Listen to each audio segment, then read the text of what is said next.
I'm actually probably a little bit earlier than I think everyone was expecting. I know I had to be a bit late. I had to be a bit late because of the trip to the library and groceries. And to be honest, the library was closed when I finally managed to get there.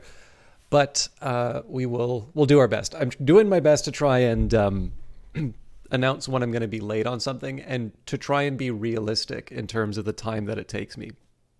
If it's not clear, I walk everywhere. I think probably I've said this a couple of times, but it does create a little bit of a challenge when it comes to scheduling the stream, for the simple reason that I want to try and start at 7 as often as I can. But life happens, and particularly if I'm sort of caught outside later than I had planned and I'm walking, there's just going to be a fixed amount of time that it takes me to get places. So anyways, it didn't happen today. I was able to make decent time getting home, so I was a little aggressive in my estimation. But I know I've been like really late a couple of times, so I wanted to try and get that taken care of. So yesterday was Titan Tuesday. Not Titan Tuesday. What am I saying? Mech third Monday of the, what do they call it? Tactical Tuesday. So third Wednesday of every month, there will be a new update for Phantom Brigade. And the focus has been on the Overworld lately. But as is usually the case, there's going to be a trailer as well as some patch notes. So we're going to start by watching that. And as is also the case, I don't get to see the full resolution video right away. We'll make it work. Hey Brigadiers, this is Adelaide Jenkins, Creative Director on Phantom Brigade. Our 17th update is bringing you part 2 of our Overworld overhaul. Let's dive in. The fight gets harder from here on out. The escalation of enemy activity in a province will now rise while your base is roaming that province, increasing the number of patrols that spawn, as well as the difficulty of combat scenarios. Use the new threat predictions to choose the right target, attack convoys for supplies to prolong your raiding, and force the enemy to call in elite units and take their valuable equipment to improve your squad. As you raid the enemy forces and force them to escalate their response, you gain an opportunity to contest provinces by calling in the Home Guard. These remnants of the Homeland Defense Forces will engage the enemy all over the province, strike key targets, and help the Home Guard gain the upper hand, forcing the enemy to flee. But remain on your guard. The enemy will now slowly recapture liberated sites in hostile provinces that are not being contested. A new resource called Repair Gel will now be required to repair your units after combat and to recharge units' barriers during combat. Once your squad is at its limit, fall back to one of your bases in any liberated province to replenish your repair gel, recruit pilots, and recover pilot fatigue. You can net some repair gel by defeating one of the new mobile enemy types, repair convoys, or obtain some high-level rewards for defeating the other new mobile enemy type, which is exclusive to high escalation level provinces, Hunter Squads. These features, along with lots of bug fixes, will arrive for all players on Tactical Tuesday, April 19th, 2022. You'll always find updates from us on the third Tuesday of the month. Expect a newly revamped Hope system and more in our May update. See you on the battlefield. So, looks like they have taken on the new, basically the trailer format from Industries of Titan, where instead of just being sort of like I do not mean this in any disrespectful way, but I know it might sound like it, but like the music video for the new update, they're doing a little bit more of sort of a mini tutorial or a bit of a description, which is neat. I actually think the Brace Yourself team does a really good job of reading out the material as well. Like I think Maddie did the first one for Titan, and like if I say, oh, I was really surprised how good it was, it makes me sound like I was expecting, something that wasn't good. But yeah, no, just the delivery is really clear. It's, I wish I could, I wish I could be these, readers like them.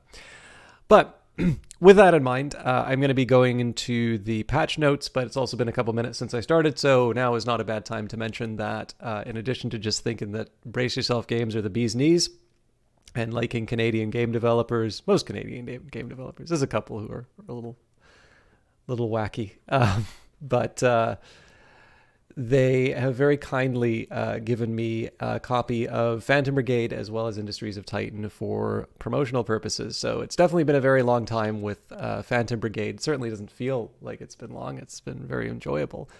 But it is one of these things where you do want to disclose early and sort of as unambiguously as possible that I was given a copy of this game for promotional purposes. I certainly have not been asked to say nice things about the game. That comes for free.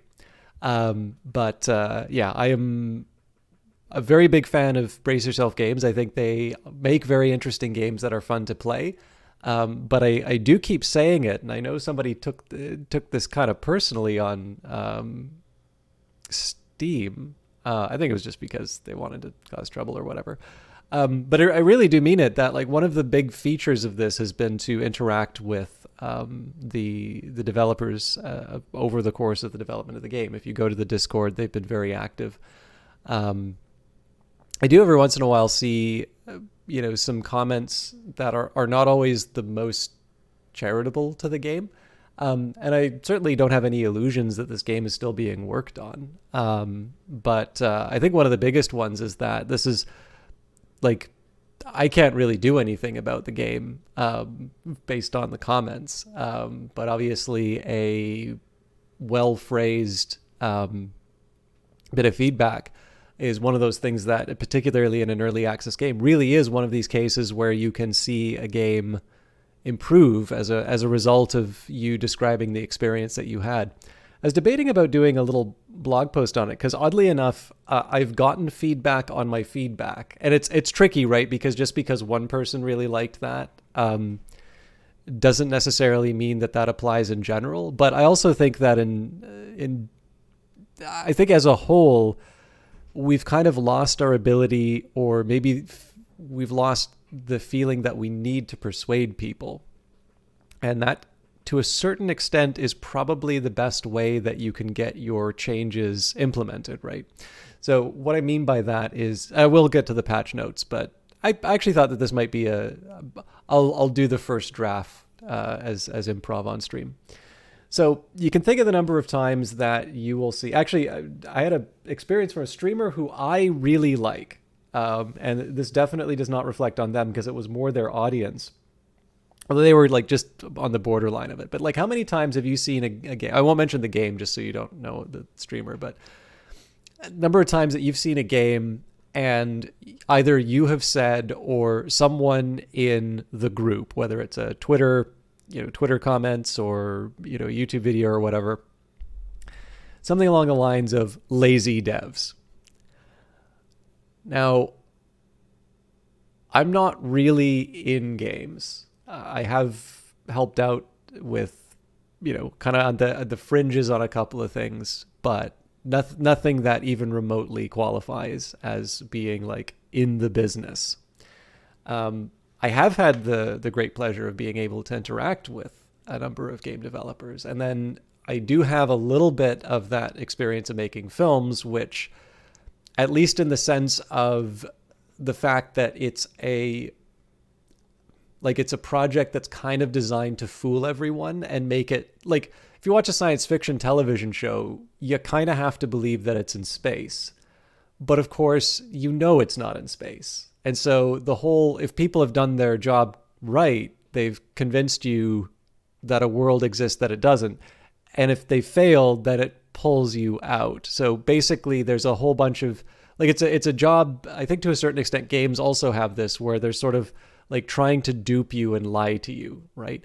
So if it looks like 100% of everything is, simulated through some incredible AI, and that if only you just let it run long enough, effectively you would have the Matrix, chances are there's actually a lot of really simple things going on in the background, because obviously the resources to fully simulate, everything in the world to, recreate reality would certainly be beyond any of our our capabilities. So, with that in mind, like the reason why, I guess where it comes from is that if I talk to people who I've individually interacted with, I don't think they're lazy. But maybe that's, at that point you just open yourself up to the claim. Well, I'm not talking about those devs. They're always good, right? But like the thing is, if you've ever opened up Unity or Unreal or Godot, or, I mean, you're kind of spoiled for choice in terms of game development tools or that. This stuff's hard. Like, it takes time to just learn how to use the software, let alone to be able to like actually build something. And then when you build something, it's gonna not work the way you had intended, or all of a sudden, all of those things that you'd sort of thought in the back of your head, maybe you didn't need to focus on, but it turns out that they're very important, and they're actually things that really ruin the experience if you don't think about them.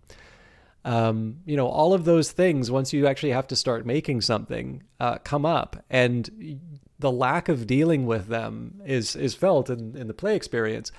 But not actually dealing with them is, you never get a prize for that. What you get is someone just kind of assuming that just automatically or that just magically happens.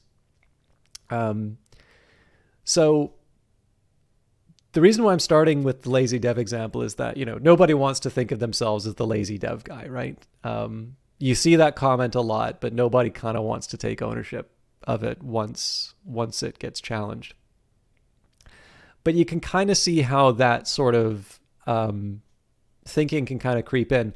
And more importantly, that's like, I don't know. I suspect there are some people who'd still say it if they thought that the developers were actually listening.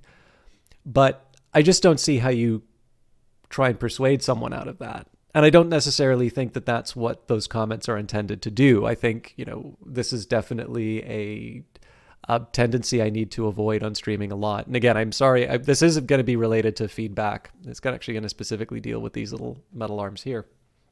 The impulse that I always need to fight against is the fact that you can automatically get some sort of investment with an audience once you establish an other, right? Once you get that us versus them. And that could be a really common one that used to come up when I first started streaming, would always be it's like, oh yeah, those dumb YouTubers, or like those, there are also some kind of nasty comments on the type of women who would stream or that. And like the thing is that nobody watches my stuff is like leaving my stuff to go watch that. And I don't actually think it's bad that is on Twitch, to be honest. Any more than it's bad for me kind of babbling on ad lib. And like the thing is that if you buy into that, or if you encourage that, again, you've got somebody, the member of the tribe, you've got your loyalty or your engagement or whatever you want. Having done a little bit of YouTube now, I can definitely tell you that like the YouTube style, the hi YouTube and the incessant demands for like subscribing and liking, like I do that every video now. There's a reason that stuff exists, right? And I have a feeling that probably a lot of people don't necessarily like doing it, but it's kind of expected. And generally things do not get the same amount of attention if they don't fit some of those things. So this is why you'll see, like I really dislike the really scrunched up or, kind of hyperbolic faces on the thumbnails. But again, I definitely know that's gonna get attention. So, again, like usually those kinds of comments are not necessarily said because you want to convince the people who are making YouTube videos you don't like, or the people who are doing Twitch channels that you don't like. You're not really trying to convince them to be something more that like what you would enjoy. What you're probably doing is you're trying to align yourself with the things that you like, but it's obviously a very destructive way of doing that.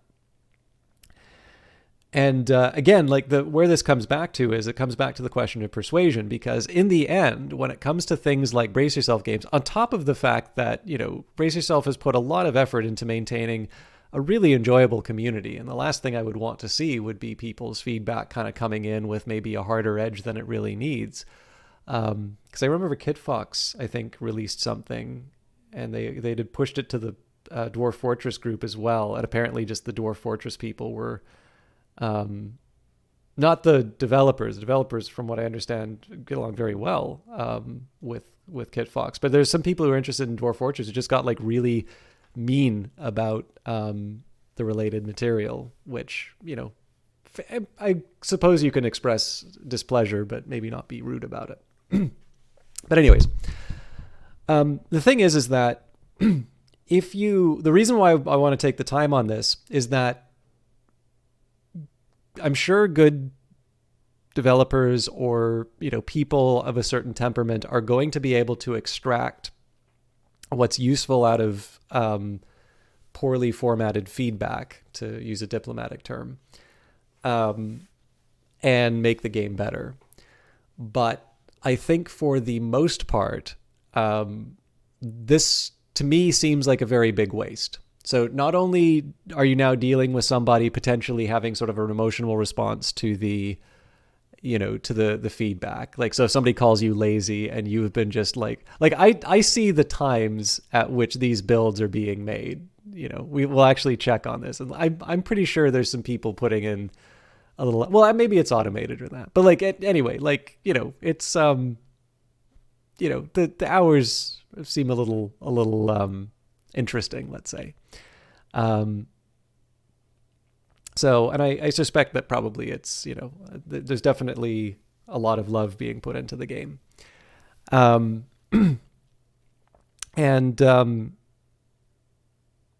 the thing is that if you have to disentangle the feedback from the nonsense, like the noise, right? We're talking about the signal to noise ratio here.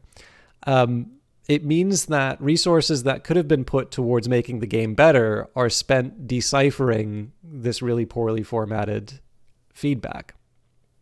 So for instance, if somebody comes in and says, this thing sucks, what do you change about that, right? Clearly it's not working for someone. And clearly the person who's saying that thinks that what needs to change is obvious to them. But is it, I don't have enough information. I have too much information. I didn't know what button to press to get out of the screen. Like, there's any number of things that you could say, and that's just limiting it to like one screen you could interact with. If you're talking about a combat situation, right, you don't know anything about the context of the combat at that moment. It could just be that somebody's mad about the fact that they lost. I see that on Twitch a lot. People, talking about how poorly the game is made because they're not winning all the time. I guess one of the reasons I wanted to talk about this was there's a couple of games that I've been in early access on, and somebody sent a really nice... I know my emails go on a little bit long, so sometimes you can tell from the dialogue. But they did sort of say that one thing they really appreciated about some of the feedback that I gave was that I described the problem. So it's I did X, Y, and Z, and I thought I should do this thing. But when I did this thing, this thing happened instead. And I rent my garments and cried to the heavens and said, why did you do it this way? And then I uninstalled it, and then I reformatted my hard drive because I was so angry at the game that way. You lazy dev. No, not that last bit. But yet they kind of highlighted that as something that was very useful on feedback. And one of the ways that they... actually, I think this came up in an interview that I did a few years ago. The analogy they drew was to Blade Runner. And they kind of said, you've got that scene with the replicant, Roy Batty, meeting Eldon Tyrell. It's the scene where he says he wants more life. And then he says, okay, so you should do this. And then, Tyrell's like, well, we tried that. And then, this thing happened. It's like, okay, well, then you should do this instead. And then Tyrell's like, well, yeah, we tried that as well, and then this happens. So you do this thing. And it's like, well, we could do that thing, but then you die. And that's kind of the analogy that they drew. I actually think it's a really good one, right? Because games are cool because they're interactive, but because there are all these different systems interacting with each other, changing one thing can potentially have sort of knock-on effects. And so sometimes just being able to say, you should double the value of the shotgun damage or whatever. Well, it's not like they just picked that number at random, right? I mean, I'm sure some numbers are at random and like it's a bunch of like doubling and halving until it feels right. But like it's not like, I think chances are there's a lot of suggestions that have already been tried because they are obvious things to the player, and they're probably equally obvious to somebody who's making it, or at the very least playing it after making it. And there are also potentially some other reasons why that hasn't been brought in. So generally, the bit of feedback that I got on my feedback was that it was helpful. Obviously there's the context in that, but it was kind of nice to say like what the expectation was and what the feeling was, because what it allowed them to do was to address the thing that was actually, I'll say upsetting me, but I wasn't actually upset. And what that sort of what I took from that was what that allows the developer to do is to solve your problem using the thing that the developer is really good at, right? So the thing that we expect game developers to be good at is to make these amazing experiences that blow us away, and we sink hours of the best years of our lives into playing and accomplishing absolutely nothing that does not exist on a hard drive. But if I kind of go and want to sort of backseat develop and I say, no, you should make this you should make this icon green and that'll be right. Well, there might be reasons why green is not the appropriate color there. There's actually a lot of reasons why specifically green may not be the appropriate color there. That's a silly example, but you can see how that specific suggestion goes in. What I've tended to notice is that when I do want to kind of put on the backseat development side, I will just put that in like a separate section. I'll say, I was thinking maybe it could be X, Y, or Z, but I addressed the problem and specifically how I felt in a separate place. So other than talking about how awesome my feedback is, what's the point of this? I think the biggest thing that I can say is that particularly for Brace Yourself, if you're not a member of the forum, or the Discord, I highly recommend it because it's a really pleasant place and you do get to see all these developers who are clearly very passionate about what they're doing. And I think it's really great to see people, interact and sort of build community over these games that I enjoy. But on top of it, because you get to see the developers running around, it is actually possible. And you can see inside the patch notes that things that get talked about do wind up making their way into the game.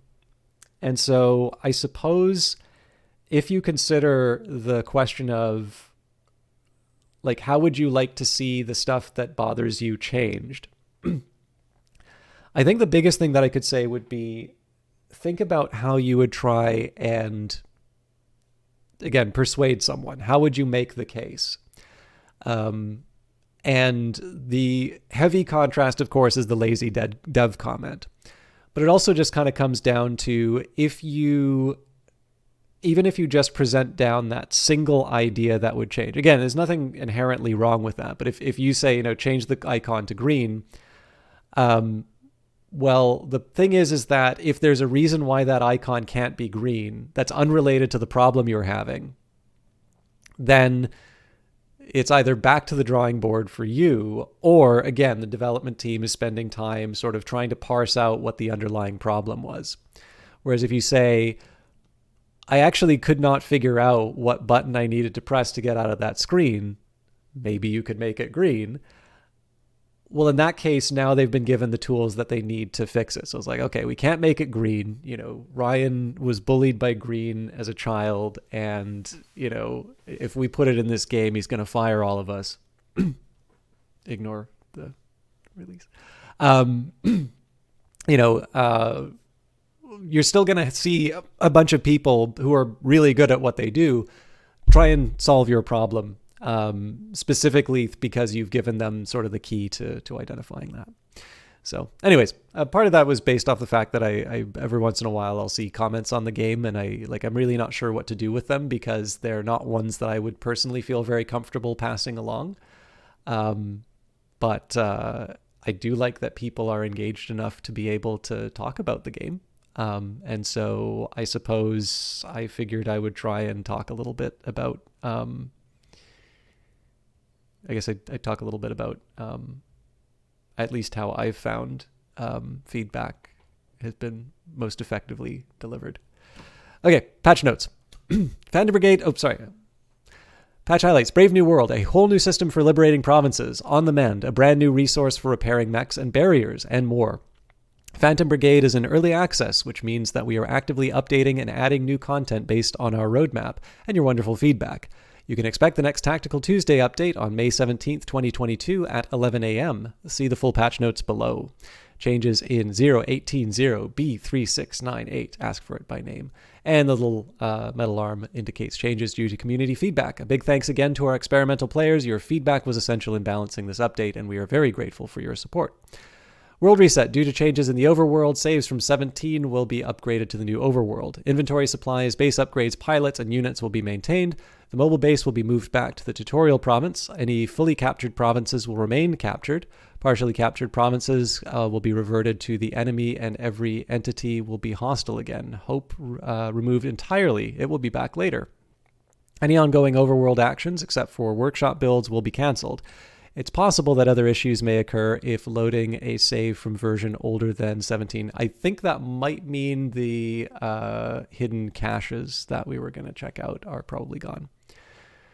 Alternatively, we recommend starting a new campaign at this point, as the progression and new features have changed significantly. Okay, I mean, I don't mind. It was fun to run through it, but if they're recommending... I wonder if the alternative... Well, I don't know. We'll see what happens with the going. The thing is, I'm so slow at this game. This might be a time, though, where I want to consider switching to the experimental branch, because I was thinking of doing that. Oh God, it says long patch note, so buckle in. This is perfect for me, but I really maybe should have held back on the editorial on how I think feedback can be improved by people. Okay, tell you what. We'll stick with our existing save for now. I have been meaning to switch to the experimental branch for a while. And so if the recommendation is that we start a new campaign, maybe what I'll do is I'll figure out like a break point, and then maybe what I'll do is I'll just shift over to the experimental branch in a future stream. Because I think probably on release, there's sort of harmony between the release version and the, there's the new update, and I think the experimental branch basically just kind of lines up. I should look into that. Anyways, but we'll enjoy ourselves in the old version, and I'll work that out on my own time, because I do want to show you the game. Overworld Overhaul Part 2. We're expanding even more on Overworld gameplay. These are long patch notes, so buckle in. Province Escalation. Enemy Activity. While the base is in a province, the escalation level will rise and fall when the base leaves a province. Liberating sites in a province will also increase escalation. Escalation level determines how much attention the enemy faction is paying attention to you. This affects the rate at which patrols spawn, the types of patrols and convoys that spawn, the enemy's threat rating. Enemies will pose a greater threat the higher the escalation level of the province. The brigade's threat rating is based on the average level of your strongest units. The larger the difference in threat rating, the more difficult combat will be. This can be easily seen in the combat briefing. We've definitely tried going for the highest threat that we have, but I have a feeling this is going to be breaking that tendency. The first province and the capital province do not have escalation and are won by liberating all overworld sites in those provinces, except some pretty strong enemies at escalation level 3. Escalation levels are represented in UI as well as province borders. At full escalation, threat levels of enemies will be visible as well. Losing all mechs in combat will reset escalation in that province to level 0 under peaceful conditions, or level 1 if the province is being contested. Losing one mech on defeat or retreat to defeat will drop the escalation level by 1. Enemy recapture. In hostile provinces that are not currently being contested by the Phantom Brigade, liberated sites will now be recaptured by the enemy. This is actually kind of key because I'm going to be moving into those. If the abandoned warehouses and that are still around, this will actually affect the province that I left. But again, I think the reset's going to affect all this.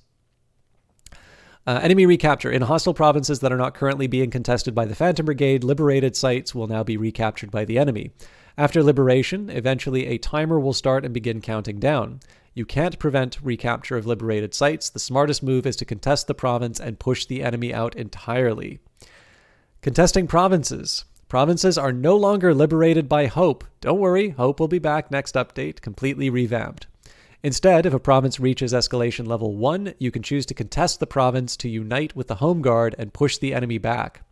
When a province is being contested, Home Guard and enemy strength scores will be exposed. Every time a site is liberated, the enemy strength will decrease by an amount depending on the type of site liberated. If the enemy strength falls to 0, the province is liberated and back under the control of the Home Guard. If your own strength falls to 0, the enemy regains control of the province and takes back all liberated sites. You must wait until the Home Guard strength is recovered to full before you can contest the province again. A province can only be contested if it is adjacent to the liberated province, to a liberated province. The first province can't be contested, but can be liberated by winning all sites. You can only contest a single province at a time. This is also kind of neat because so one of the challenges I ran into in earlier versions of this game would be that I would go to the capital, which is the final fight, and if I wanted, I could kind of make a beeline to the capital. I probably would fail because of the strength of my units. But it seemed to imply that you needed to kind of recapture everything else and that the capital was the final fight. But in reality, so many of the other regions were much stronger than the capital. And so, I would usually, if anything, capture sort of half of the country.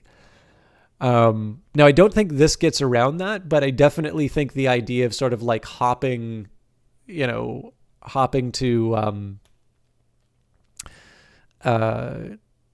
like this kind of like, oh, sorry, you're not important enough to liberate, the Phantom Brigade just kind of barreling through the first few provinces and moving on to where the really good stuff lies. Like that, I think that'll stop that. Not that I did that before, but I'm assuming that was something you could do if you were feeling particularly strong and wanted to get some good gear.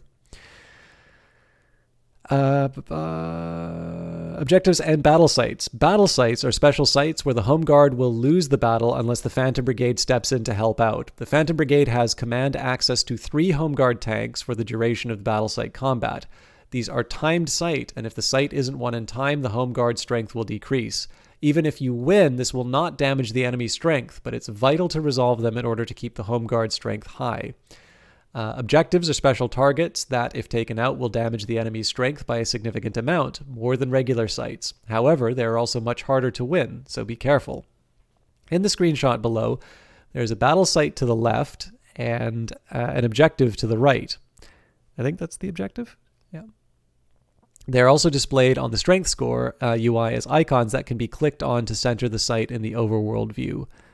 So the only thing that I think was weirding me out a little bit is that the triangle is sort of inverted, whereas this one is like it's got a big wide base, but they are drawing the arrows there. So resupplying, repair. By the way, okay, so one thing I said when I saw this in the video, one thing I did want to say about this is I actually really liked how, based on the video, it sort of felt that you were part of this much bigger conflict. Because that's what's happening in the background, but it's always been sort of me running around and, every once in a while, like as the overworld keeps getting developed, now I've kind of got this little cat and mouse game that I'm playing with the patrols going around. But like this idea of the uprising, right? You finally have united the home front. They're finally ready to stick it to the occupation.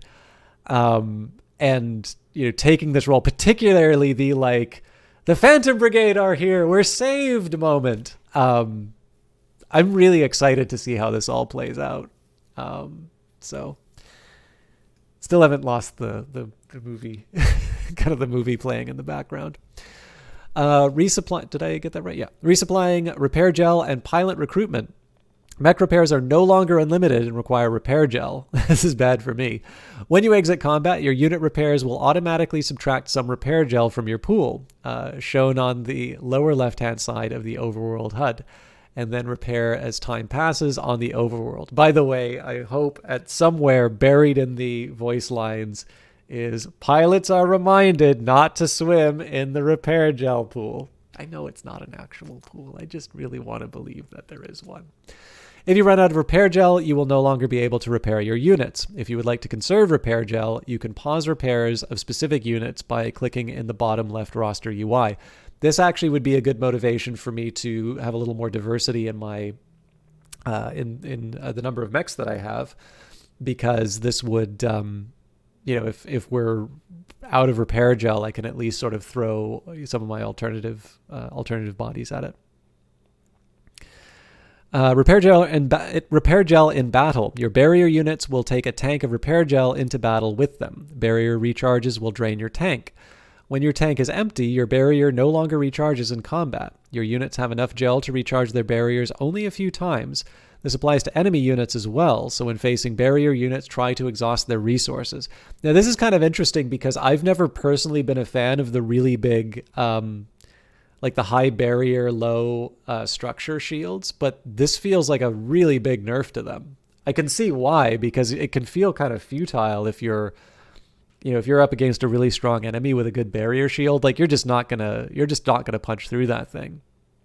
But hey, Beepo.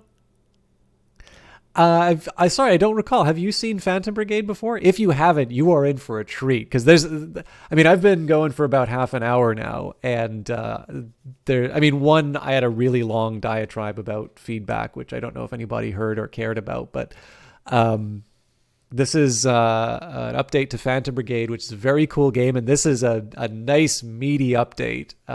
So I'm actually really looking forward to this. But as is tradition, whenever there's a new update to Phantom Brigade or Industries of Titan, I read the patch notes. So if you like the sound of my voice, it'll still serve that purpose. Okay, sorry. You'll also notice that there are now resupply points in the Overworld, the mountain base, as well as any base site in a liberated province. If you drive over these sites, you will have the option to recruit new pilots or rest and resupply, which has the following effects: repair all units, refill the repair gel, refill the battery, reset fatigue, add pilots to your squad if you have under 2, add units to your squad if you have under 2.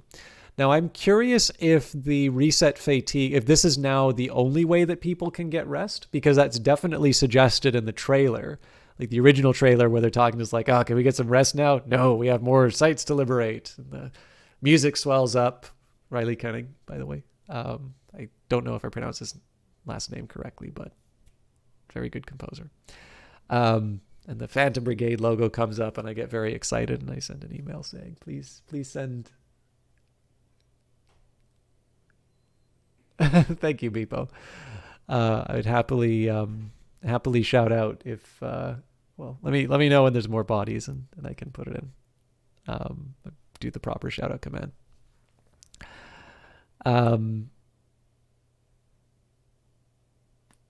What was I going to say? But yeah, so I'm wondering, I don't think this, I think this is just a way to like properly get people taken care of, but it would be kind of interesting, right? Where you actually have to decide how, like, so here's where I think the idea of making it so that fatigue can really only be recovered in these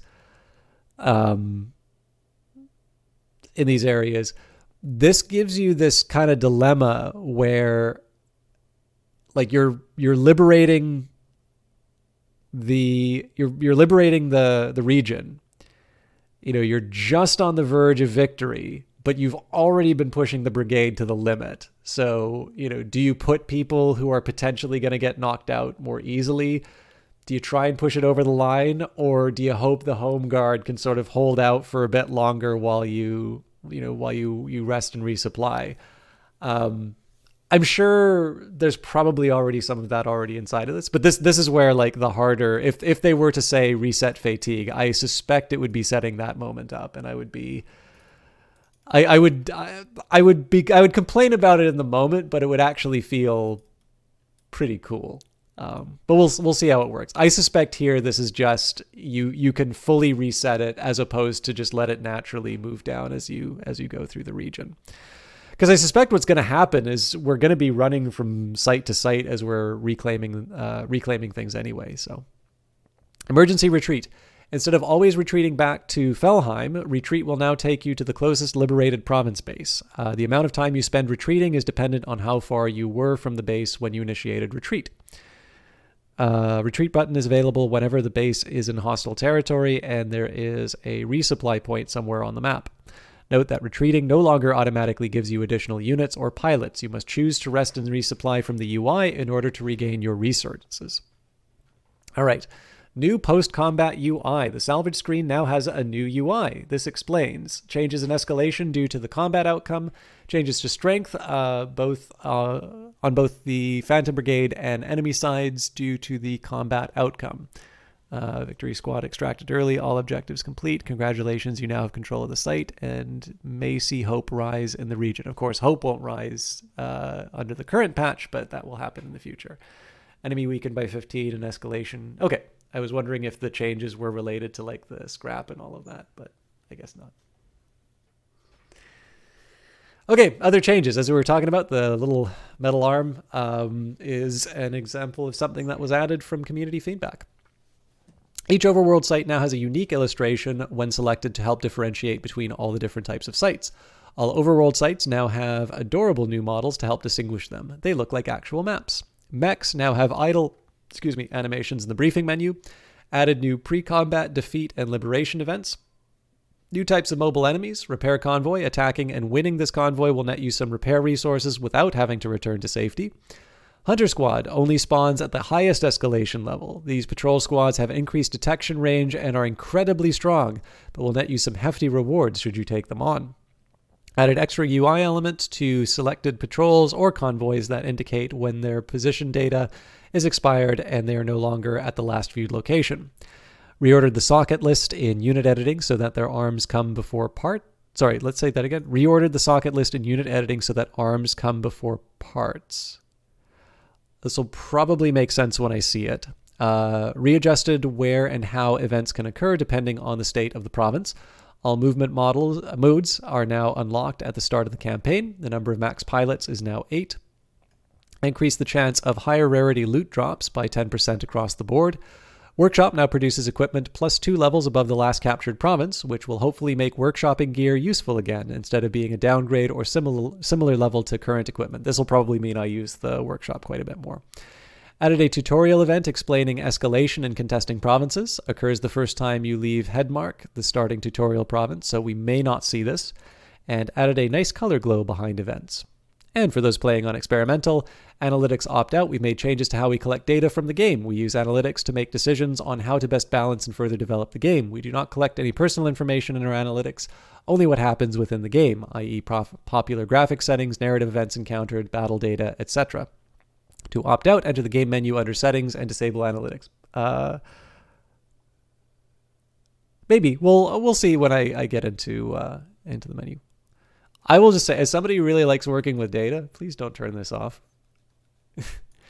I think people who are really clear about what they're using it for actually kind of deserve to use it, whereas the people who like to hide all the really nefarious stuff that they're doing, these are the ones you want to be worried about. And how many of you are turning off your Google privacy settings? So,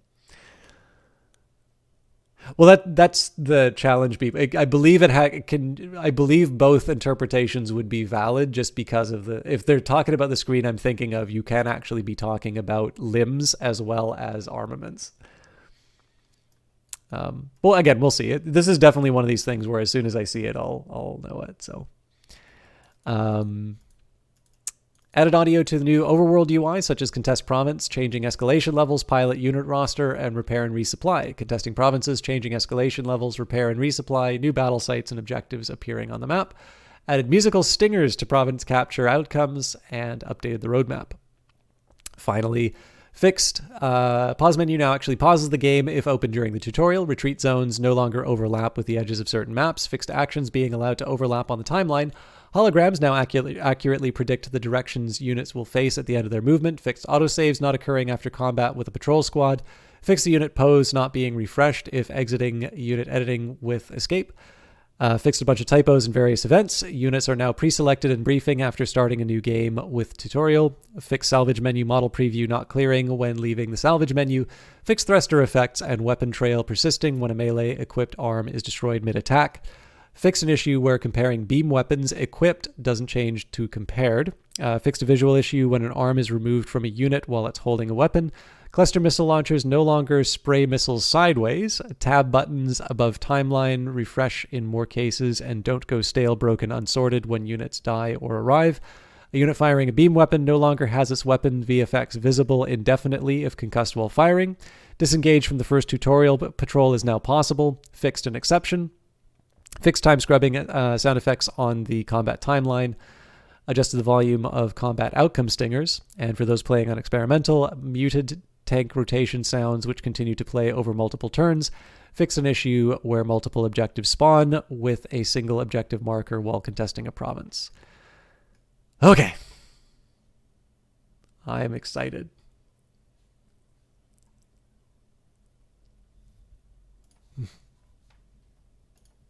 You can tell from the sigh how excited I am now. That was just a lot of reading. My apologies to those of you who are wanting the game. I'll try and remember to put a note on the YouTube video. If you're not seeing the note on the YouTube video, I apologize because it does actually take a while to go from uploading it to actually having it on. But nope.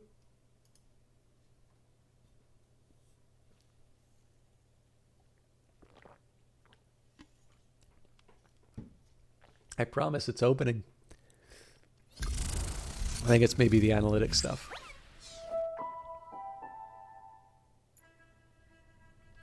Welcome to the Brigade. We're excited for you to experience Phantom Brigade and to have your help shaping its development during its early access period. During the course of development, some aspects of the game might feel rough, sparse, or buggy. Every month, we'll release a major update, which will include bug fixes, new features, and quality of life improvements for players. We appreciate your patience and feedback throughout this process as we work to deliver the most important features and fixes.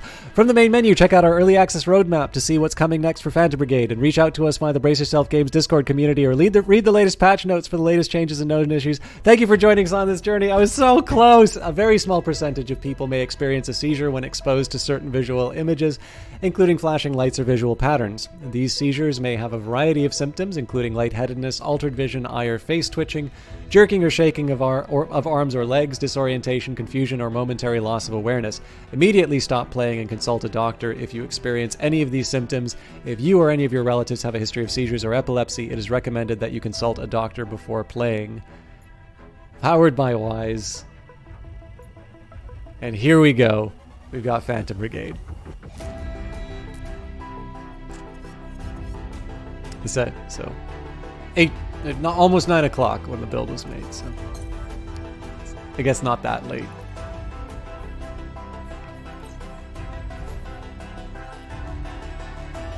I'm trying to think. I don't know if the music is mixed a little bit different, but I feel it sounds a little bit different, but I might just be going a little I might just be getting a little paranoid on it. All right, back home. Welcome back, Commander. A lot has happened since you last contacted us. The enemy forces have launched a massive counterattack in an attempt to take back our territory. Only the provinces that were fully liberated managed to hold them back. We're currently back at Felheim resupplying. Let's move out and take everything back from them. The world generation changed, so the game had to regenerate the world in your save. All your units, pilots, and parts and liberated provinces were preserved. Sorry for the inconvenience. Warm up the base and prepare to head out. So we get 200 supplies for the inconvenience? Why, thank you. Okay, so here is the beautiful map. So, from my understanding, we could not attempt to liberate a province like Hosfred. We could, however, try Fireland, Remel, Brosland, and yes, it does look like our old. I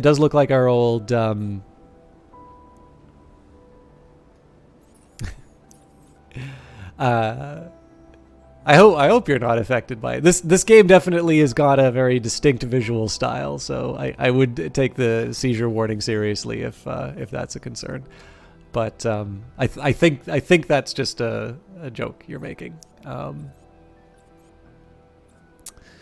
But yeah, so the general rule for this one, or the standing order, has been to try and go to the highest level region that I can, which in this particular case would be Mitbal. But I seem to remember getting chased around the Steigut volcano. So maybe there's a couple of other changes that have happened to the map that I don't remember. I'm sure I could look it up, but yeah. No, I kind of figured, but I don't want to be. I realize it makes me sound like such a big stick in the mud when I respond that way to some of that stuff. But the big thing is I don't want to be the person who says, "Ha ha, I just laughed this person into like a really bad outcome." So, I figured.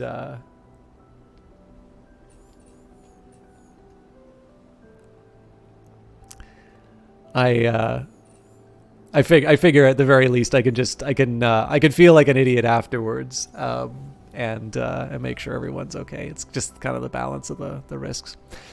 But yeah, so the one thing I'm a little worried about is if we try and rescue Mitbal, and it's, well, I mean, our average level is 18.3, so it's not like there's that big of a difference anymore anyway. So there's two things that I'm going to do. So I'm going to default to Mitbal being the region that we recover, but if I have to travel through Brostland, we are going to liberate it first. That's going to be the deal. So we are heading to the birthplace of the famous author Mikhail Nilsson. Mitbal is mentioned 37 times in his opus about a starving writer, Appetite. And away we go. Well, we do technically cross into Brostland.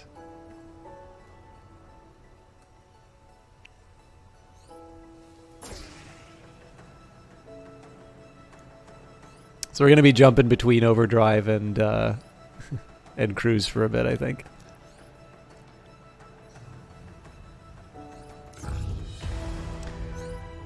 Contesting a province. Entering a hostile province will start to increased escalation. Increased escalation will cause enemies to become tougher and more numerous. When escalation reaches level 1, the province can be contested. Contesting a province will lead to the designation of some locations as objectives and battle sites. Battle outcomes in those locations will determine who has a higher presence in the province.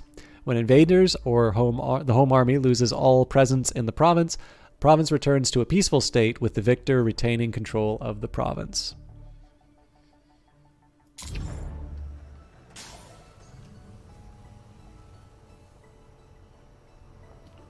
So I figure I can probably speed up time a little bit on this one.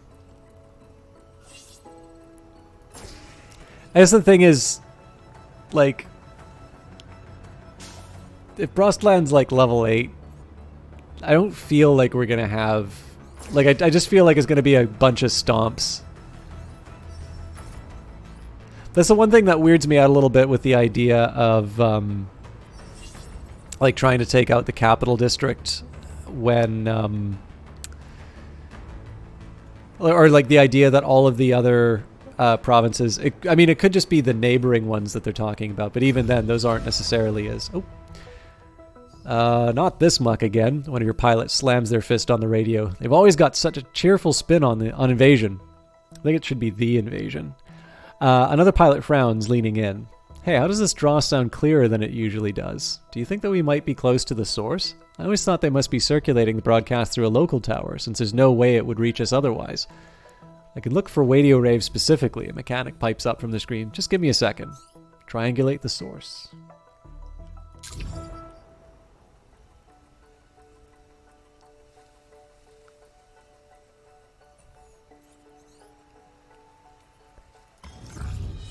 There it is, the mechanic cries, almost jumping out of their seat. Looks like it's not too far from here. It'd be nice to knock out their propaganda parade, if we could take out the broadcast. The pilot looks over at you hopefully. What do you think, boss? Mark it on your map. Hey, what are you doing in our province? Get out of there!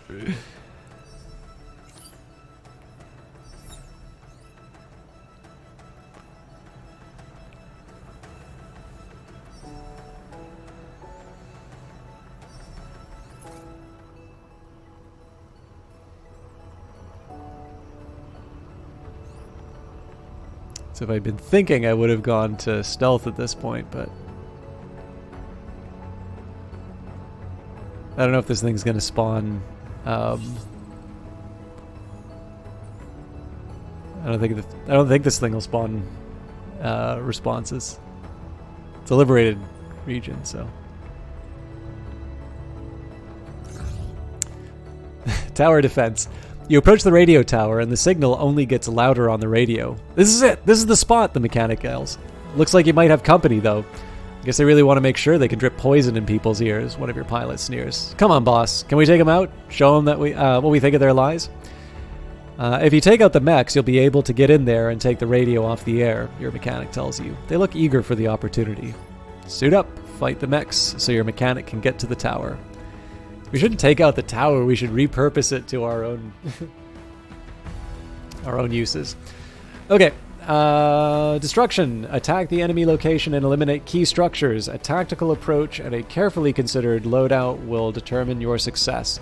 They're dug in like ticks. Bait the enemies or to bring them out of cover, or use indirect fire weapons. Sometimes bowing out is better than blowing up. Deployed mechs can retreat early after fulfilling their objective. Show the guards a good fight and capture well-protected locations with our units. We've got your back. The base will approach the combat throughout the battle, so you can retreat if you need to. Level 8 special ops, so I wouldn't expect too much. Yeah, this is a very easy encounter. So a highly specialized squad of mechs. They are usually extremely mobile units carrying specialized equipment. They're already here. Enemies are ready to immediately engage you, so keep your wits about you. It's tempting to mess around with like a different loadout, but we'll bring the classics. Oh, actually, sorry. There's one. It's a little hard to. So I guess it's only 4 enemies here. It doesn't look like any reinforcements. So there's those idle animations they were talking about. So here we go.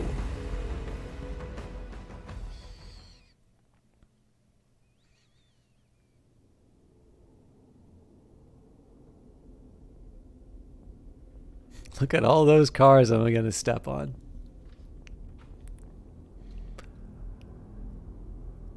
Oh, they brought a big gun.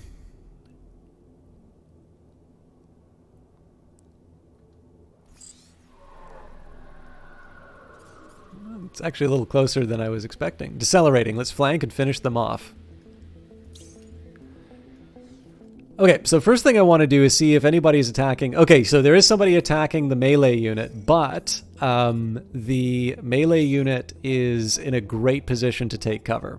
So here's what we're going to do. We're going to start, we're quite literally starting the turn with an attack.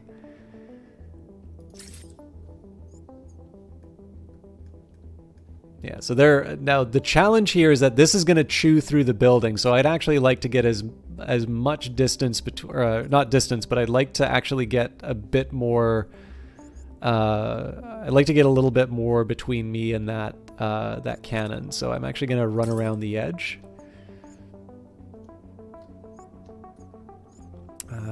In fact, I'm willing to go sort of down the hill like this.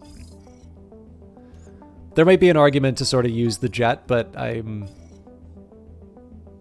well.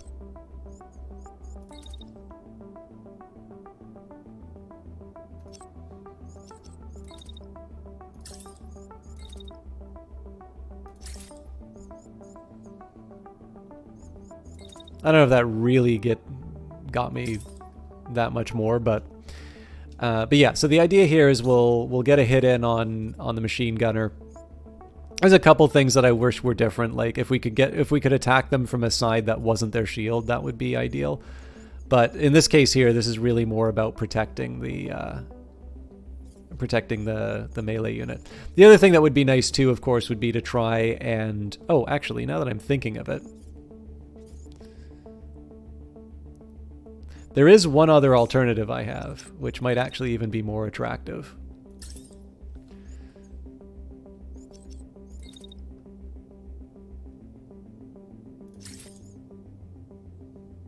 Okay. I'm gonna have to try and be a little clever here.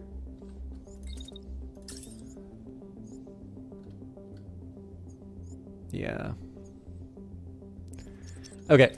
So as much as I would... So my ideal is to start with a melee attack, but the smarter move is to have this heavy weapon just constantly fire into its ally like this. Oh, see, the thing is, though, that I'm not entirely sure I'm all that protected from it.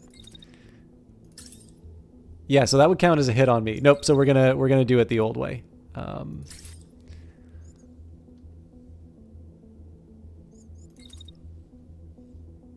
And I don't think I need to get clever with the jetpack. I'll just hide behind the hill. Okay. So, yeah, again, the ideal would have been to just sort of shoot through the enemy, but there's too many variables, and I really do not want to wind up with my melee unit getting clobbered. Particularly because this is this shouldn't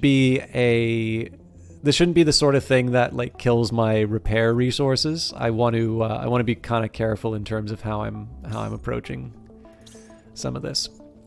Okay, so the machine gunner is focusing on the Sleipnir. The assault rifle is focusing on my heavy guy. Okay, good. I was like, where'd my fourth go? Okay. So, if I want, I can, start aggressive with the Sleipnir as well. I just want to make sure that I don't have friendly fire. It's a risk, but a manageable one.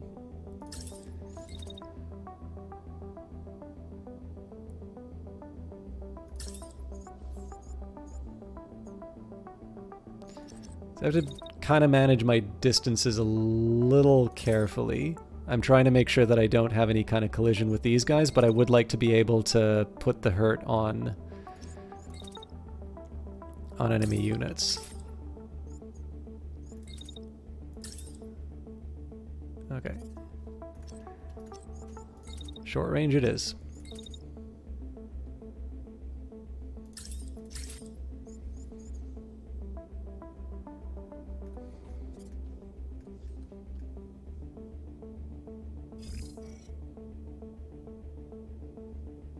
I'll admit, I don't feel all that comforted from where I'm standing with the Sleipnir right now, so I'm going to just slightly adjust the positioning a bit. And actually, with that in mind, that might open up the... Yep, it does.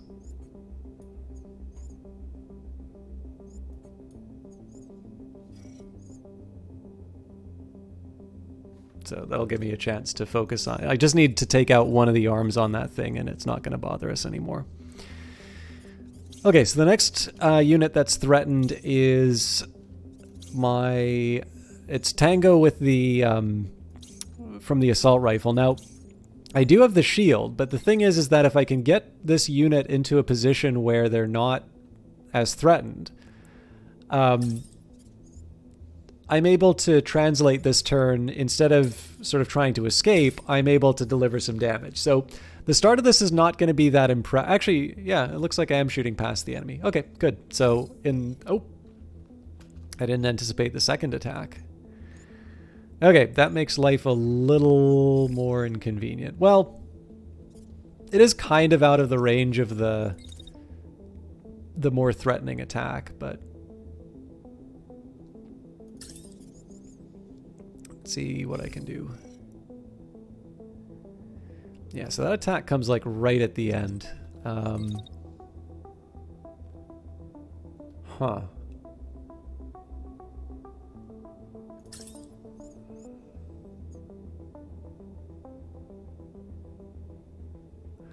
So the game is telling me that this isn't going to hurt my unit. I kind of don't believe it, but here's what I'm going to do. I'm going to put up a shield just to make sure that I'm not too...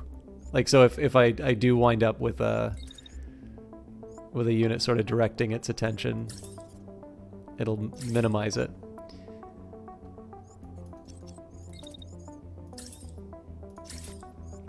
And then I'm just going to go straight to focusing down on the big unit. But what I am going to do sort of as a, I guess a secondary consideration is I need to find a way to use this shotgunner. I got to do it in a way that doesn't clobber my own unit. So maybe try one of these. Yeah, see that's already setting myself up for pain.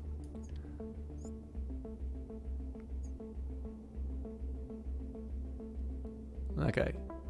I'm cutting it kind of close, but I feel a little bit better about this.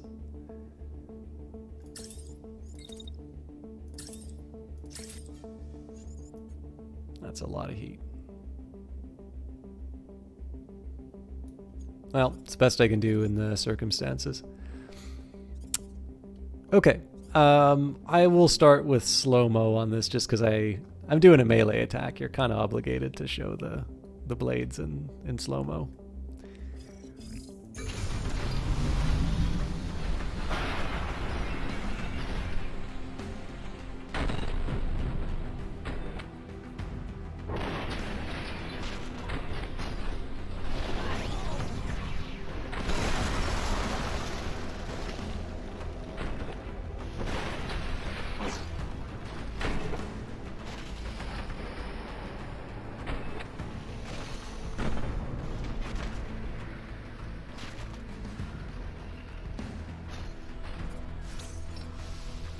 Okay, so this is going to start chewing through the building, but I should escape.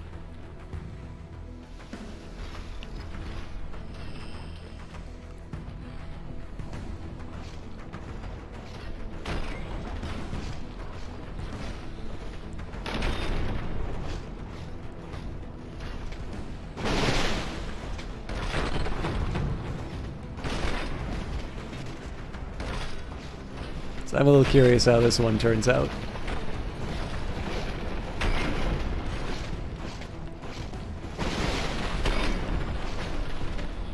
Okay, so that protects this unit from that attack.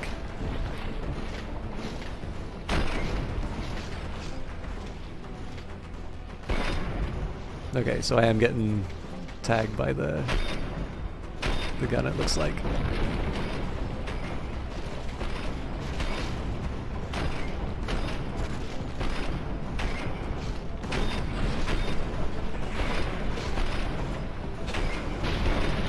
Oh, I just tripped over the body. Darn it. That's a pretty meaningful little hit that I got, too.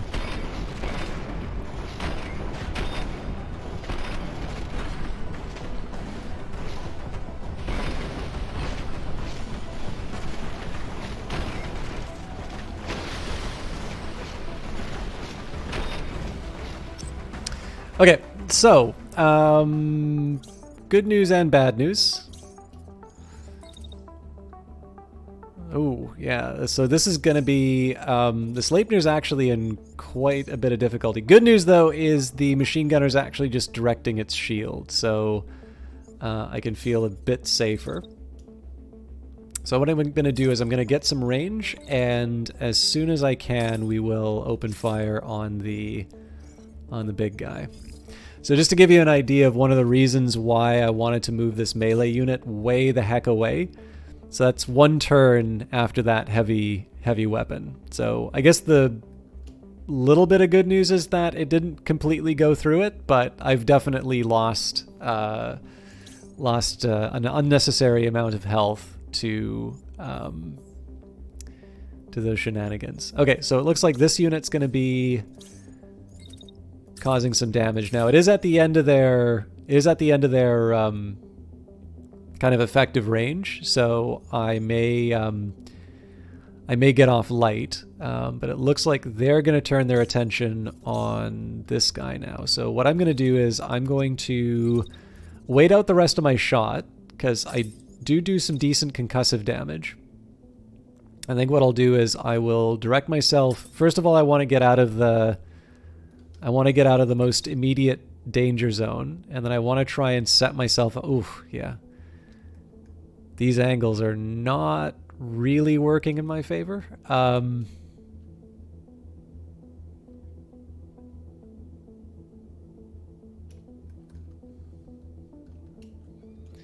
It might be better for me to just sort of accept my fate and try and direct my movement through like an enemy unit. Yeah, that doesn't help though. Maybe a dash, but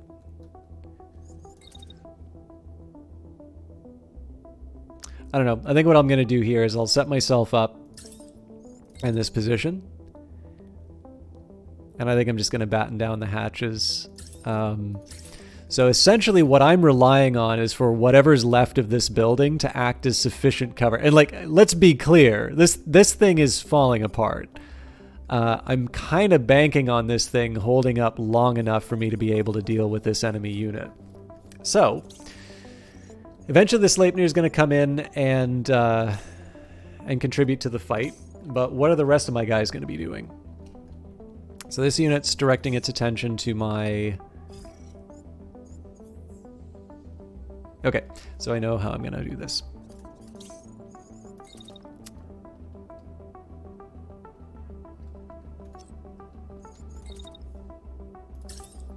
Actually, I wonder, is it possible for me to do a very heroic dash up?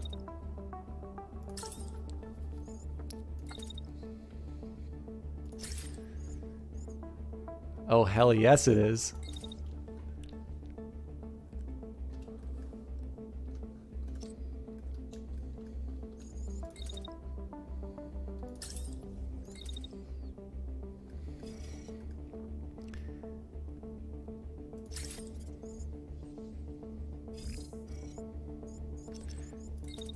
Okay, I do need to make sure that there's no ambiguity about hitting the big guy, so it is going to happen later on in the turn, but that's at least gonna start me on the break with for this one. So basically what's going to happen with the melee unit, they're going to move back a little bit, dash up, run through the battlefield, and start a melee attack. That will ultimately target this unit. Finally, I do need to make the most of the opportunity. I'm going to take my shotgunner once they have enough heat capacity. We're basically just going to do one big shotgun to the heavy unit. So it's going to be a big brawl in the middle here, but that's kind of what we want to. That's kind of what we want at this point. So let's see how it plays out in real time. All right, he already lost his arm, so I am not that threatened. Oh god, that was so good. So we took out the heavy. Yeah, and the striker's out of commission. That was ridiculous. Okay, so now we can actually try and play for the objective. So they've got one unit left.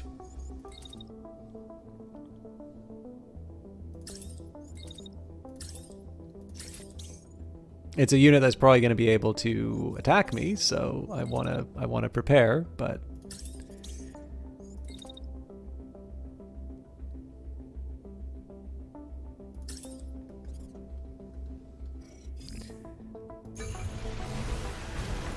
are you kidding me?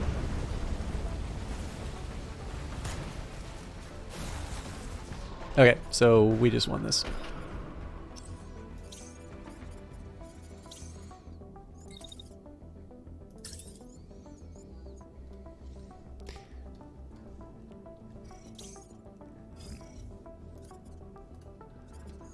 Let's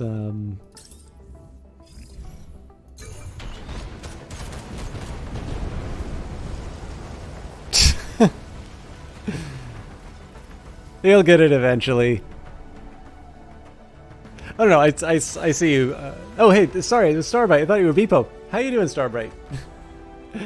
My apologies. I think it's the same colors in chat.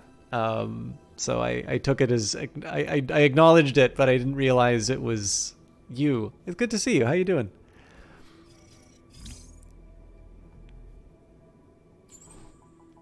Okay. Other than the fact that we lost some repair gel out of doing that, obviously that went well. I'm really tired actually, but that's just because my sleep schedule has been a little wonky, and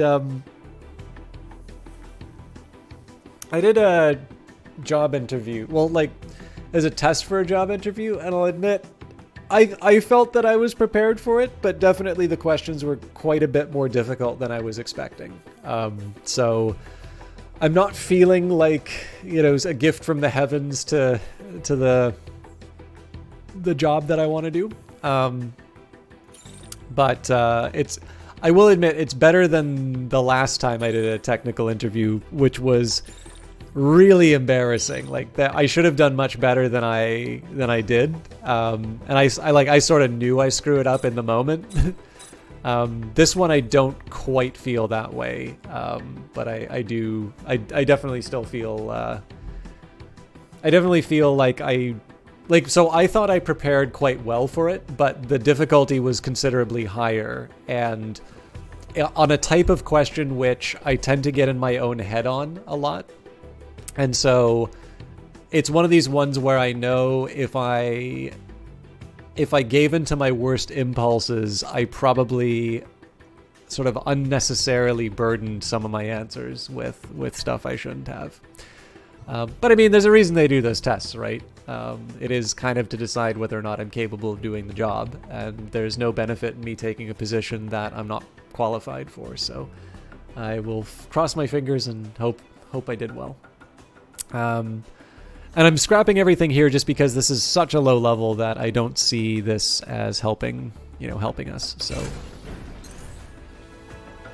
I'm a little curious what happens with the repair gel, if this is just something that's automatically going to repair people, or if I need to do something special.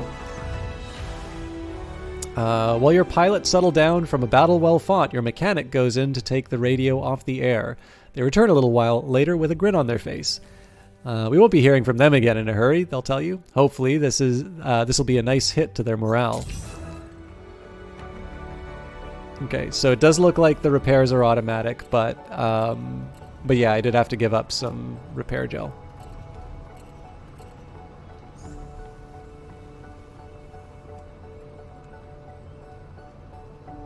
Yeah, it was I'm ready when then arrive, and I'm ready to study more.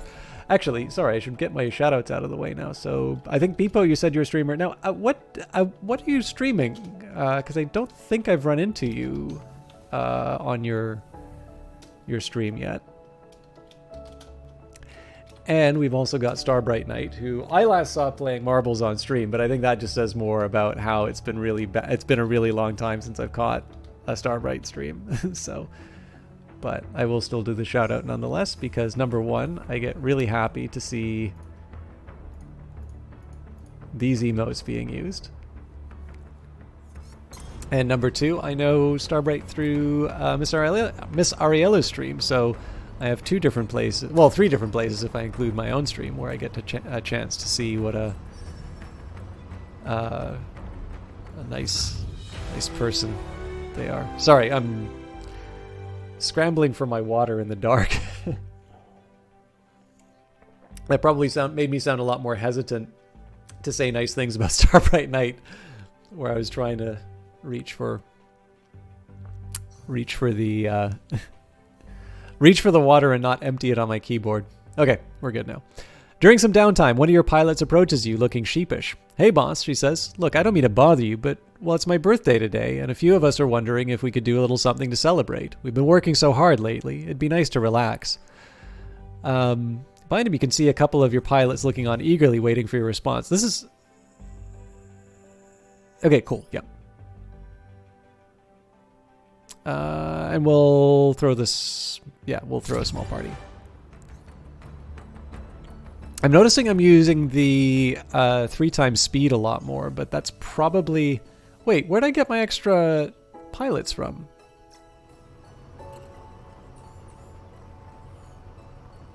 I think that's just because we're crossing a lot of territory. I mean, maybe they changed the speed at which this stuff happens, but...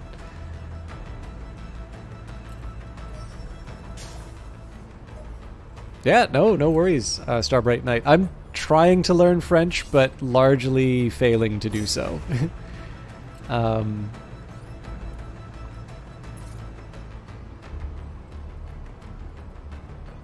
Like, I got enough to be able to pass for university, but that's really not learning the language. And where I am right now...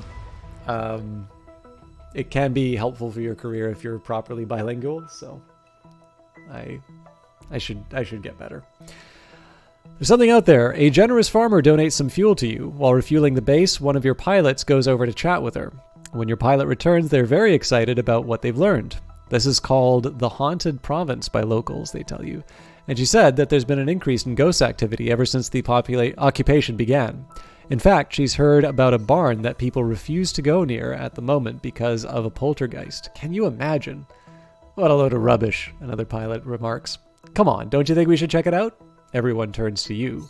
Agree. What's the harm in a little ghost hunting? Okay, where is the ghost?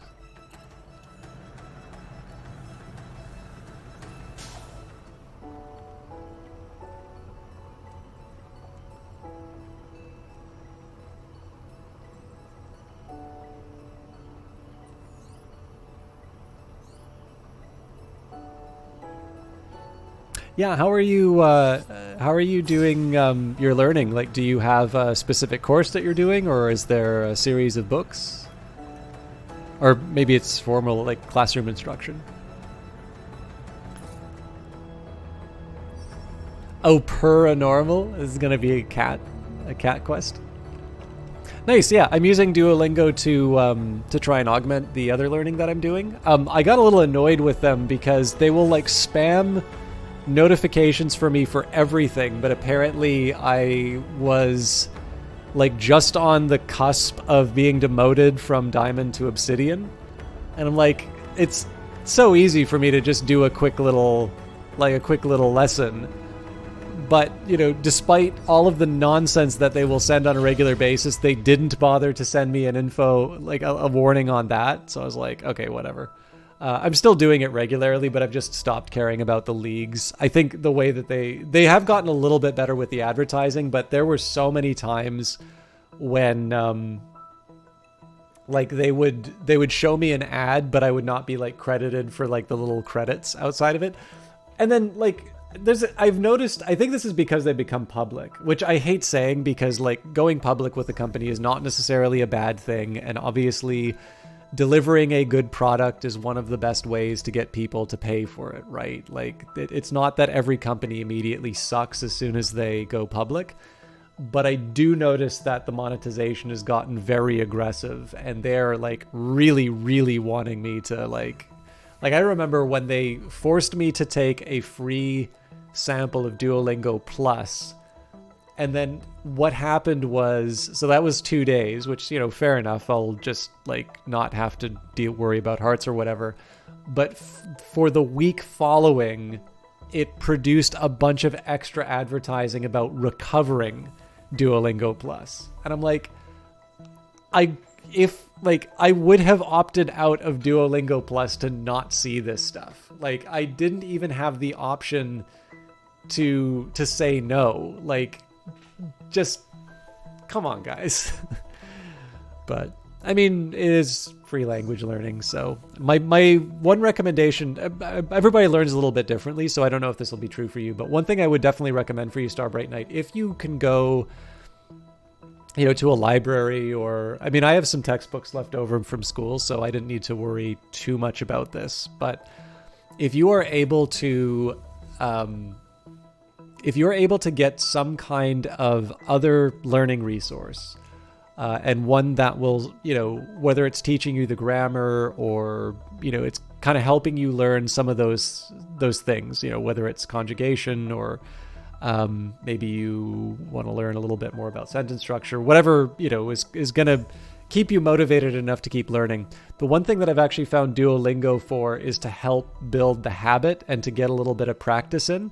And what I've actually found is that the new concepts that I've learned, I've actually found a little bit more, I found it a little bit more effective to read a book that is specifically about French instruction. So I have like my beginner French instruction, which does have sections in English. And then there's like my intermediate book on French, which is written entirely in French, which is kind of pulling yourself up by your bootstraps. But apparently it works that way. So popping into French streams, I do think counts. Actually, there's a streamer I really like, Elkanu, who I started watching specifically because of that. So I can strongly recommend him, particularly because he will explain things if it's not clear to you. So obviously it's a French stream, so I don't want, everybody who's just English speaking to kind of go rushing in and turning his stream into an English stream. But he's definitely been very friendly and is definitely somebody who I can recommend for that. But that is another good way of doing it. I mean, again, there's a way of passively watching something where, and I mean, again, I do this for movies too sometimes, right? Where I just kind of like sit down and blob out and I'm not really like paying attention to what's on the screen. And like at that point, it doesn't matter what language it is. I'm not really switched on. I'm not like engaged with it. But if I'm paying attention to what's being said, or you know what it's like when you're kind of switched on to something. Like when you're engaged, you're probably not going to understand most of what's said. I do tend to find more conversational French is difficult for me to follow, but you start noticing over time, you start sort of picking up certain phrases and you're gathering a little bit more, and even sometimes just forcing yourself to try and communicate in French. And I mean, every once in a while, like when I said hello chat, like obviously chat in French is chat, which is probably going to be related to the thing we're about to find in the haunted barn. But yeah, like you say, you got to start somewhere, and it's not a bad way of trying to get a little more experience. Yep, no, that's exactly what happens with me. I definitely understand a lot more. And more importantly, what I find is really helpful, I will get back to the game after this. The challenge I run into is that French instruction takes the shape that it does because, there are some concepts that lend themselves towards grammatical ideas that you want to bring across. So if you're going to be doing something like the partitive article, you're probably going to talk about food, right? Because you're not eating all of the peas in the world. You are not eating the concept of peas. You would like some peas. You would like part of this larger whole, right? I might make the claim that I'm drinking all the coffee, but generally that would not apply. I say this because when somebody was proofreading one of my French essays, I'd said something which implied that like I always had a coffee cup with me in the sense that I was inseparable from coffee. And then they said is like, I was going to say this was a mistake, but I don't actually think I've ever seen you without a cup of coffee. I'm like, yeah, that is exactly what I'm trying to convey. Like, it's a little bit of a joke. It's just like, oh, that's really good. It's not easy to tell. Like, you're probably better than you think if you could tell a joke in it. So, admittedly, it's not like a very good joke, but yeah, like, but the problem with that kind of instruction for me is that I never talk about food. I'll talk about like social science stuff. I'll talk about like running a regression, or I'll talk about playing around with data, données, or maybe it's données. I don't know quite the pronunciation, but like very, very rarely do I ever talk about food. And you can say that, like, there's a few different ways that you can say this. Like, I like literature, but I'm not really going to be able to describe Paradise Lost in French, particularly because it's an English work. And so obviously I'm going to be able to understand the concepts in English and quote it in English considerably more efficiently than trying to explain the idea in French. So the challenge is that because I tend not to do a lot of conversations like the weather, like food, like,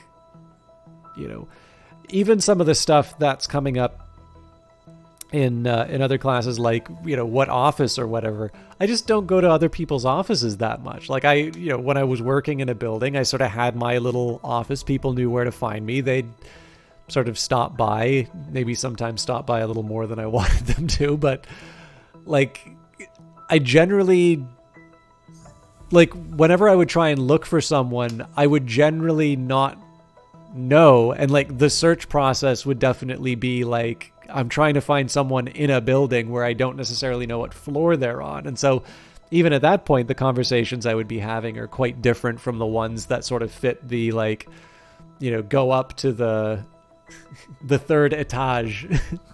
I realize that's not French, but like, it's hard when you're stuck talking about things that you don't necessarily care about or things that you don't normally talk about, because it's hard to think of the applications.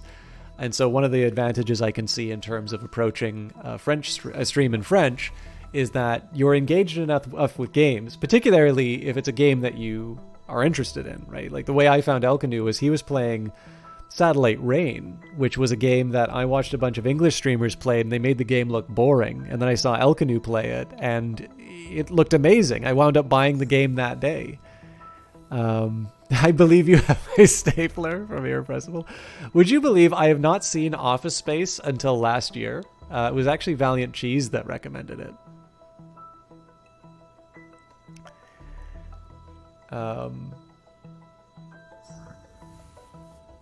The thing that confuses me is why pizza uses feminine forms but croissant uses masculine. Yeah.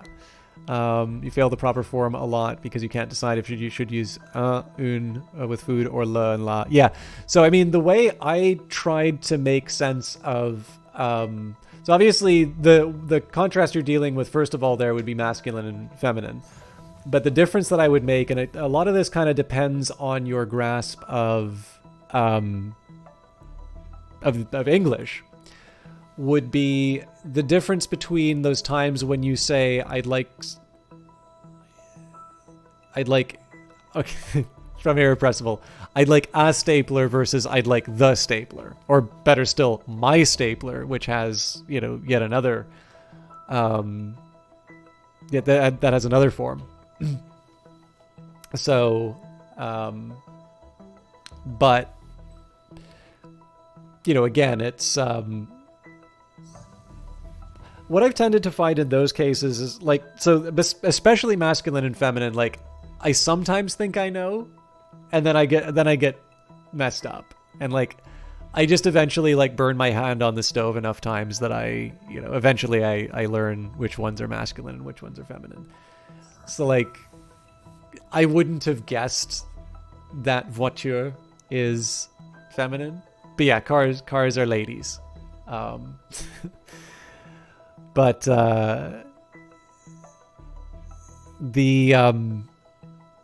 and I mean, I suspect there's probably a limit in terms of like doing the mapping from like English concepts to French ones. I'm assuming I suspect to a certain extent I'm going to become better at French once I start specifically thinking in French constructions. But at least to the specific problem you're dealing with, I always tried to navigate those waters basically by saying, like the difference between and the, and those would be the two. And as an American IT guy, French language support for our Canadian plants is one of the many banes of your existence. So is it because they expect you to be bilingual? Yeah, no, it's fine, Starbright. I mean, I don't get to talk about this stuff all that often, right? So we'll give the French localization a whirl, and then I'll give them all useless bug reports because it's about our command of the language as opposed to the translation. Bump in the night. You roll up to the supposedly haunted barn. It's a creaky, rickety old thing with huge exposed parts from where the wood has rotted into nothing. The windows are awash with cobwebs, too thick to see through. What you can see seems to be moldering haystacks. There's not a farmhouse for miles.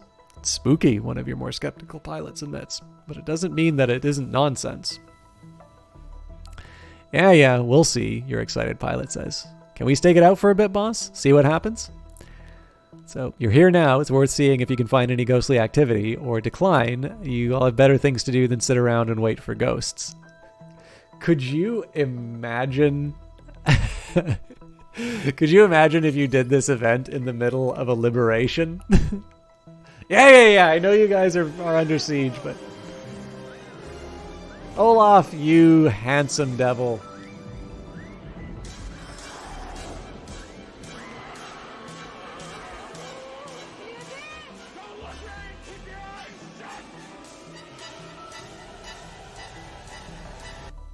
Yeah, Repressor. I mean, I would not have I suspect when Phantom Brigade was being made, they were not expecting an actual... Like, obviously, the parallels to what happens in this alternate history is different from, from the situation, the war in Ukraine right now. But yeah, I mean, obviously, doing a story about fighting back an occupying force and, reclaiming the regions that have been taken definitely has taken on a very, very different kind of feeling, since about 7 weeks ago, than when, I started playing over a year ago.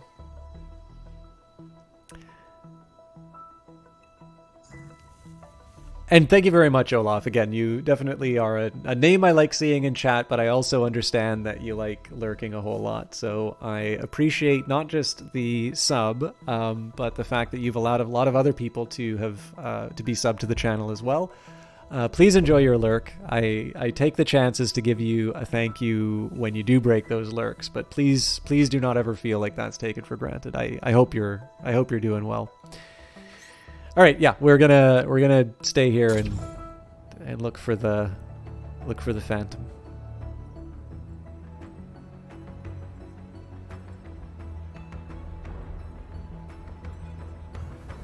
Raiding in the WoW of Warcraft. I think I saw Ari in it. Please tell her that there's another game which is commonly referred to by 3 letters that she's not playing.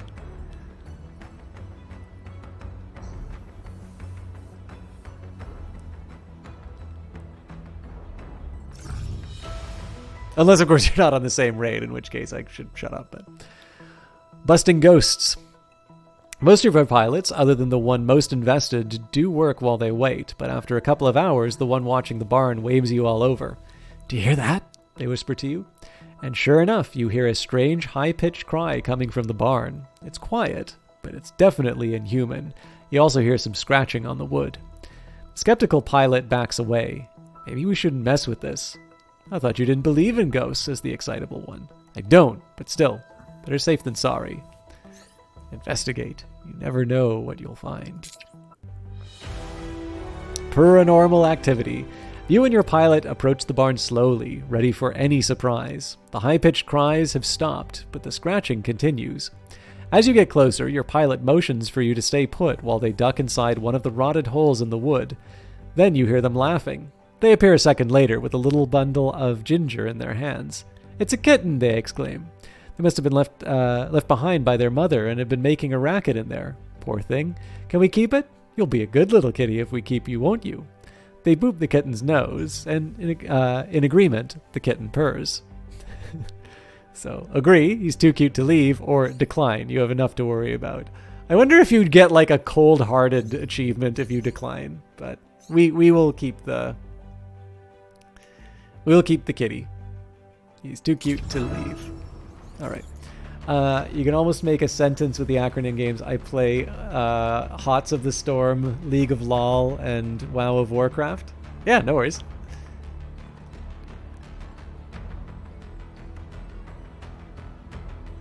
I know that's not what you wrote, but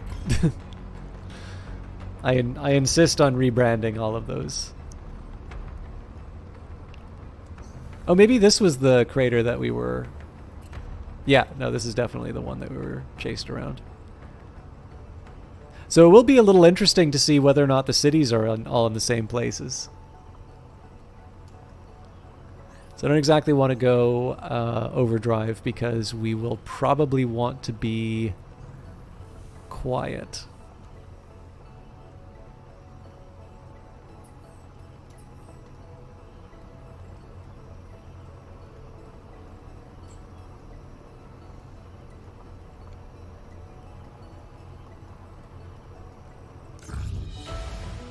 War Memorial. One of your pilots calls out for the mobile base to stop.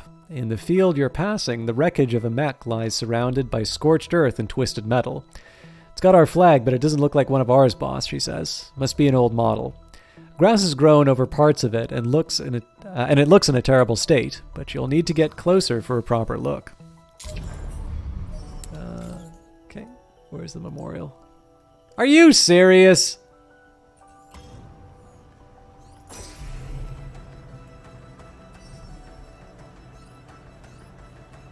Okay, tell you what. I'm sorry to do this because I realize I've only done one combat encounter. I am actually feeling really, really tired. Like, I've been tired all day, but I'm actually I'm already sort of feeling like I've gone overtime on the stream when in fact I'm really only at the halfway part. So I realize there's not been a lot of gameplay.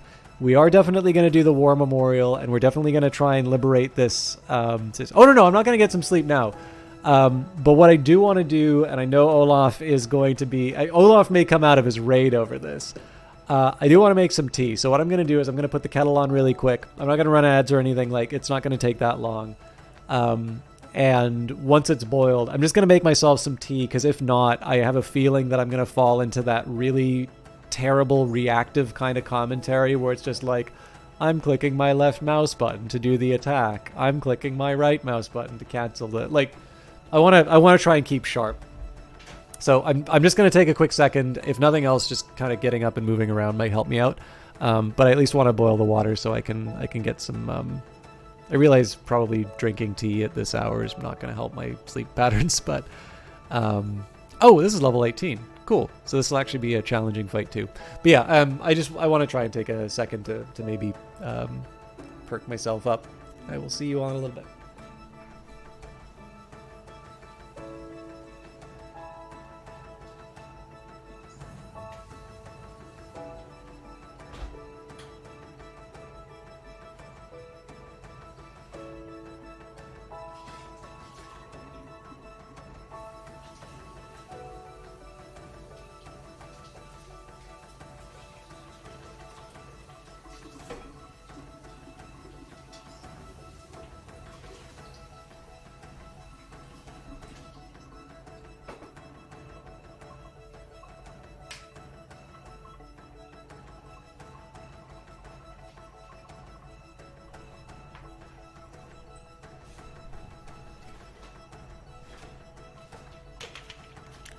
Okay, sorry about that. Part 2 will arrive at some point, but let's at least move towards the War Memorial.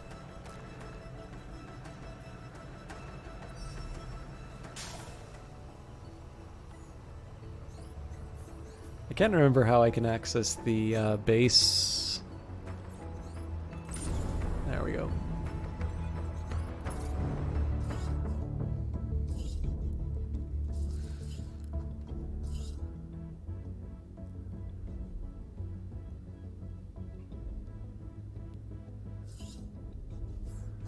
So I think we already got all the common stuff. Yeah. So I'm actually going to have to start sacrificing... Oh, that's not entirely true. Improved generation.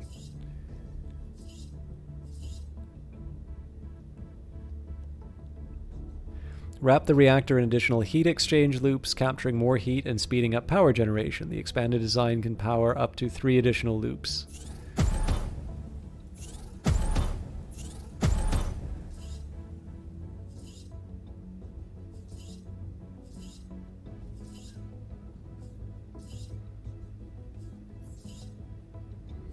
So yeah, I'm going to need to figure out what else I want to do with this tree once I have the parts that I need, but I was mostly just trying to think about how I might get a little more distance with the base.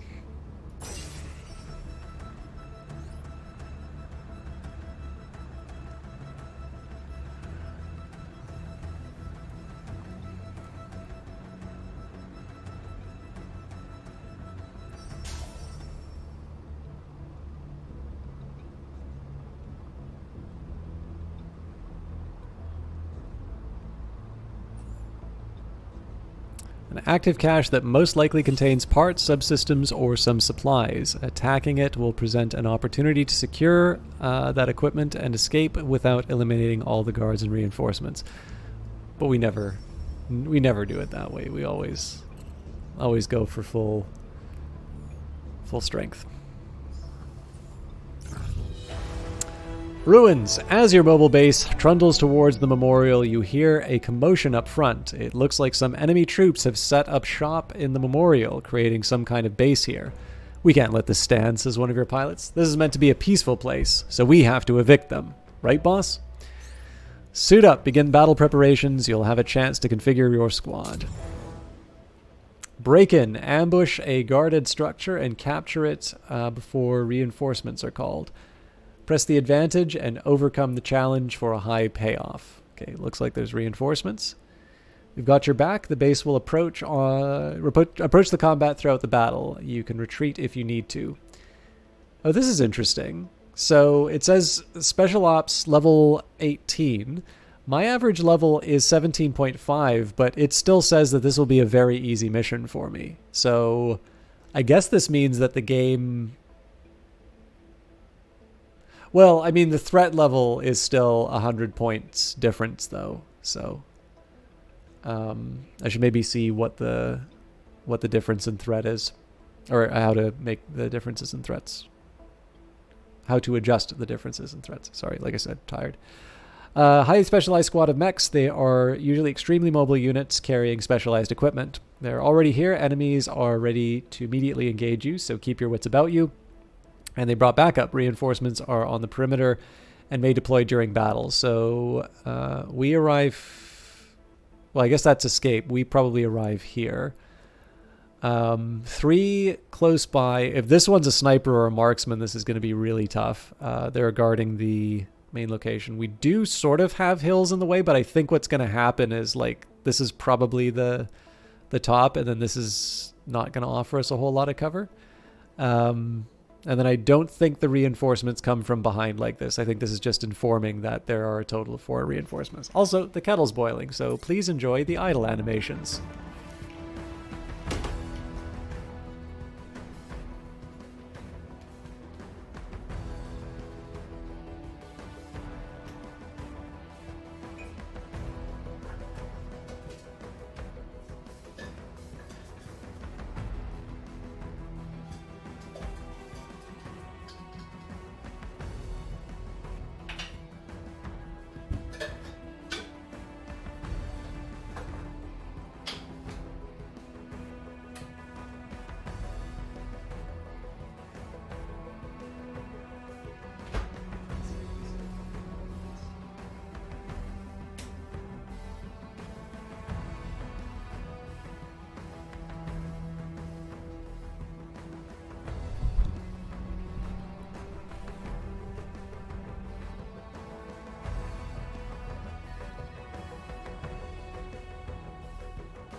Okay. No promises there won't be other interruptions, but this should cover me for a little while.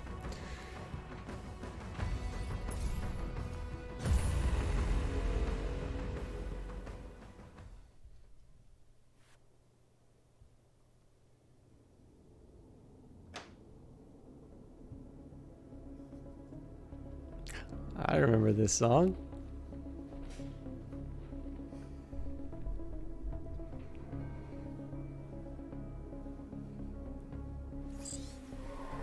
No identification received. Targets continue closing in. Reinforcements needed. I really gave that reading my all, as you can tell. All right. Kill all hostile units. Move your mech to the cache entrance to secure it. Now, I'm interested in 0 of 3, so I don't think that means there's 3 targets. I think the cache is now actually going to take 3 turns. 9 turns for reinforcements, so I think we're in good shape there. But yeah, sort of as predicted. I don't really know. Oh, did the music change all of a sudden? Yeah, I think it switched songs on us. I was really getting ready for dun dun dun dun dun dun dun.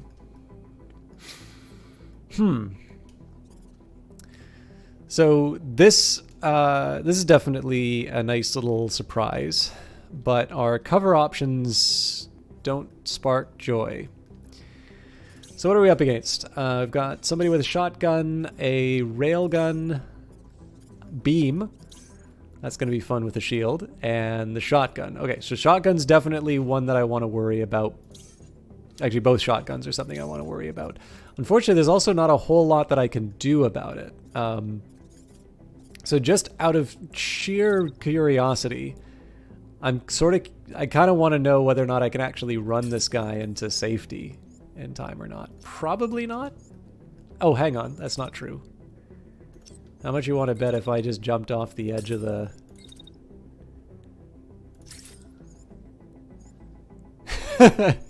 Oh god, he's too strong, run away!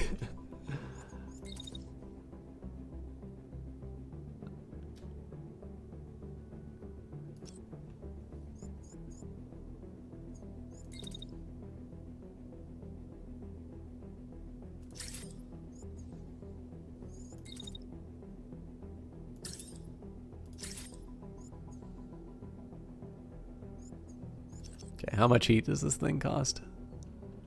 Will it even tell me in the screen? Probably not. But I can get an estimate.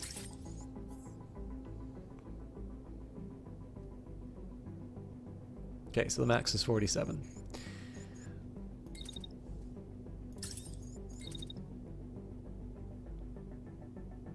So I'm trying to stay conscious of the...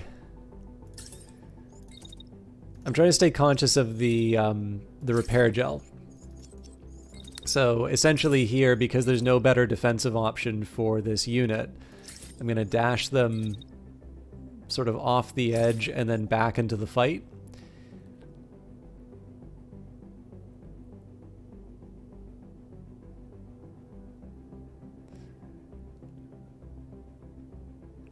So at 373, they can open fire.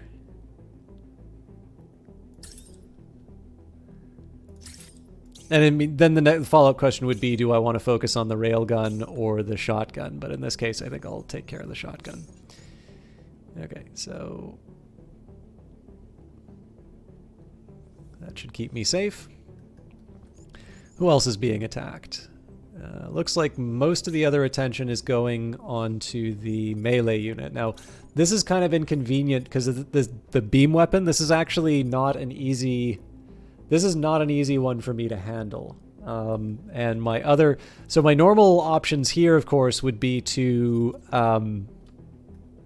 like hide behind buildings or to just go and charge someone.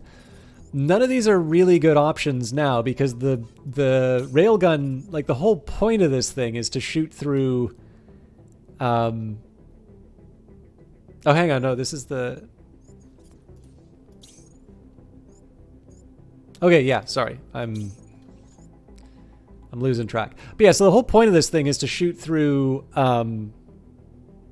it's to shoot through buildings. So my melee guy has sort of been stuck in the open without a whole lot of options. So I guess there's two things that I can do. One would be to try and mitigate the damage by putting myself between the attack, or like putting a building between me and the attack, which is more or less standing where I am. Now that's kind of closed off as an option because of this beam weapon. But that doesn't mean I'm completely out of options either. So for instance, one thing I could try would be to say, okay, well, I'm going to take some damage, so I might as well like move in a way that kind of causes some inconvenience for my opponents. In fact, I can do even better if I make sure that I run through the, like basically I make it so that the beam attack winds up hitting their own side. So maybe I want to attack them from the other angle.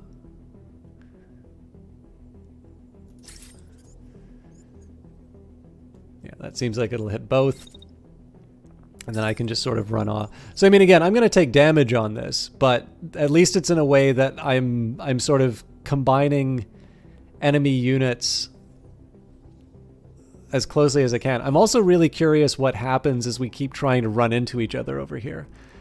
B30 Brass, how you doing? How's the playthrough today? Huge update. I don't know if you've seen how the game got updated, but they made a lot of changes to the overworld. I've been talking a lot, both from patch notes and other topics, so I've not gone as far as I wanted, and because they had to reset the map, I've actually had... God, is this going to be... I don't know if we mentioned the Anabasis or not, but it's feeling a little bit like that. We've got a lot of territory to cover, although we're not going to the sea. I mean, it's Phantom Brigade. I'm always going to have a great time with it. But I think I'm about to have an interesting round just because there's a new repair mechanic.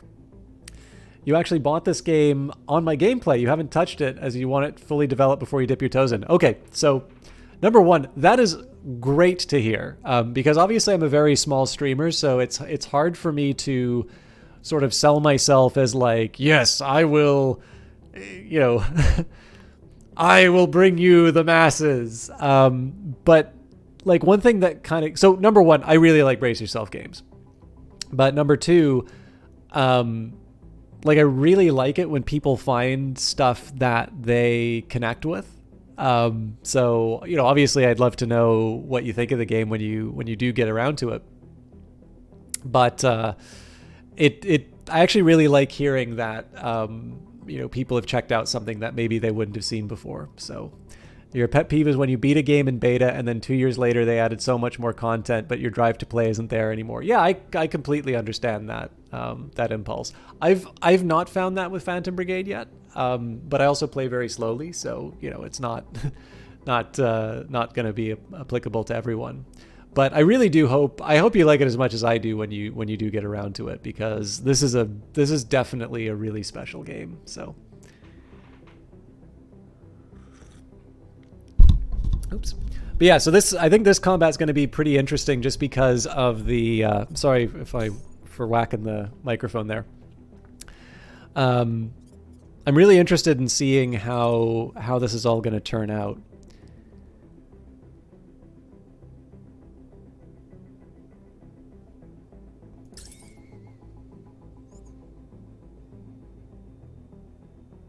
Ooh, maybe I should change where I'm pointing on that thing.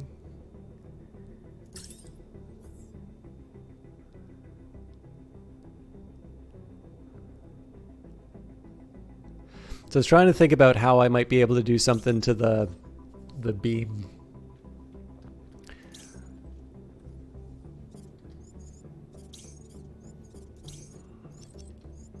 It's definitely a slow-moving mech, but maybe I can get away with the second one? Nope.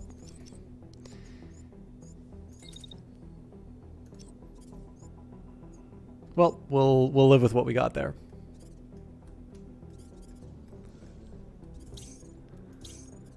But yeah, thank you. First of all, thank you very much for supporting Brace Yourself on that. But second of all, thank you very much for telling me, because I realize it sounds very silly, almost even self-serving, but I actually really like... It's nice to see sort of tangible consequences of the stream. So, you know, obviously we all go to work. Well, I'm assuming most of us like go to work to be able to buy the stuff that we want and like to just, you know, live the sort of lifestyles that we want. And so going out and buying a game is sort of a, like, obviously that's a pretty strong signal about your feelings and your expectations for that game. You know, like, again, you know, I'm not so cheap I won't spend on anything. Like, obviously, you know, I've got my preference set. I'm sure some of you may have some that lines up with mine and maybe some of you don't, but obviously whatever people's motives are for buying a particular game, like, that is a big sign of sort of confidence in terms of whether or not something lines up when somebody actually gives up something, because of course, you know, you could have used that money for anything. So it's it seems like a small thing, and I guess to a certain extent it is, but I do actually really like hearing when people connect with games because of the stream. It's definitely one of the reasons why I got into streaming and why I still do it.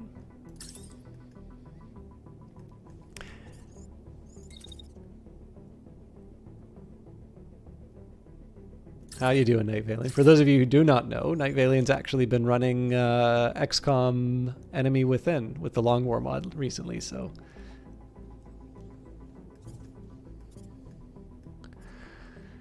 Okay, I think we're ready to go. I'm definitely doing this one in slow motion. I'm also going to double check to make sure. Yep, messed up the movement.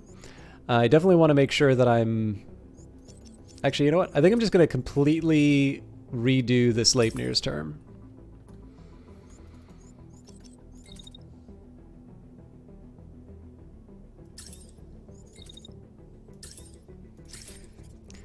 So I don't normally like spreading out attacks like this, but I want to get them... I want there to be a little more clarity in terms of who's where. This area is going to get a little crowded in the back, so... A big update, and we're actually just starting to run into some of the more meatier bits of the changes. So we're going to start by slow-moing this one. Once I double check that people aren't colliding with each other. I definitely want to see how the melee strike goes, but I also just want to see how the melee unit handles the railgun.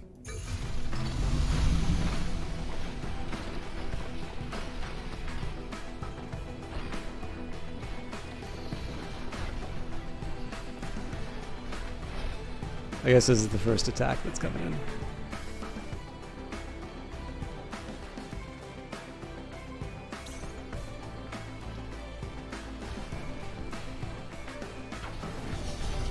Oh, it's raining.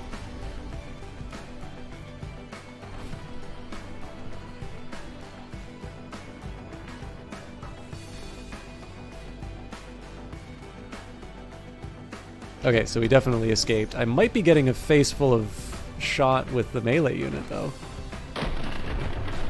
No, we're good.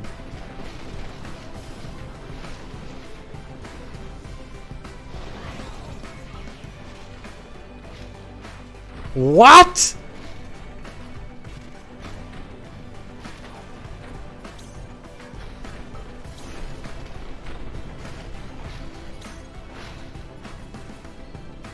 So I'm definitely going to get leveled by the...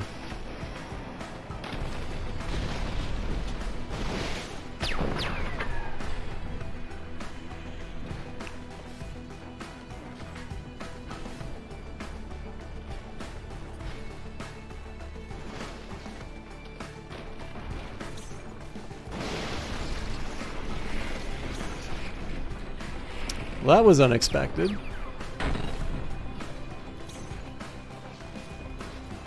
Looks like the railgun's not causing too much pain. Oh, Mr. Beam now is.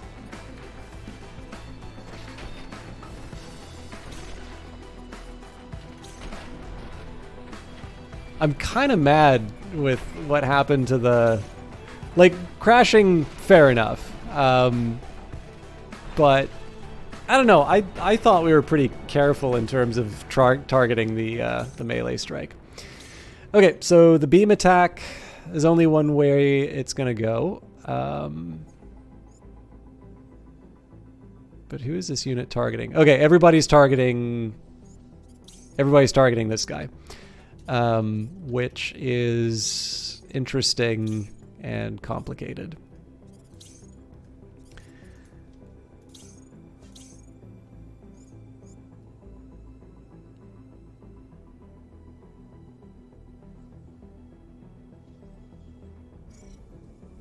I don't know.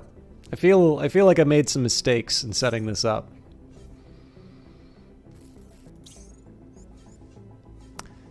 Not least of which is apparently I definitely did not estimate my heat capacity properly.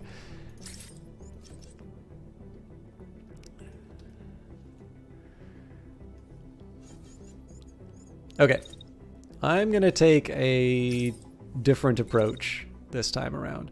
I'm actually going to move... This unit's just going to stand still, and we're going to get ready for the next turn. The shotgunner's got to make... I think I got to figure out what I'm going to do with them last. But at this point, I just want to... I want to try and get a little extra damage on the people who deserve it.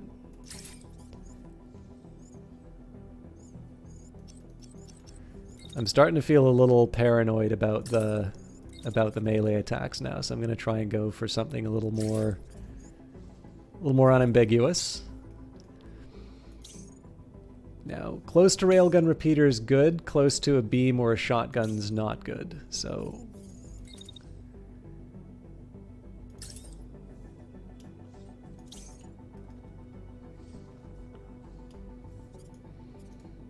okay.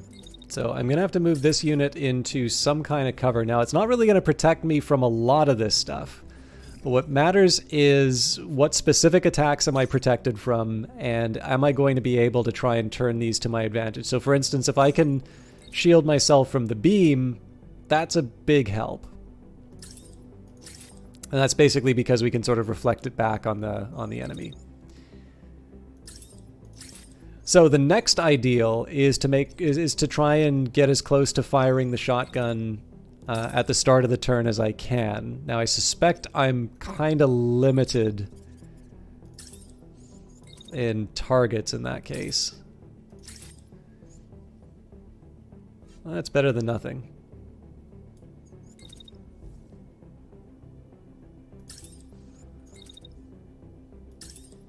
Okay, so I peek out, blast him with a shotgun, walk away, and who starts shooting at me? Okay, the railgun starts shooting at me. I don't think I have any options there. I think I just got to take it on the chin. Now, this shotgunner does not like the Sleipnir, but the Sleipnir moves a lot faster than them. So, we're going to move the Sleipnir back, and I'm going to start targeting the railgun.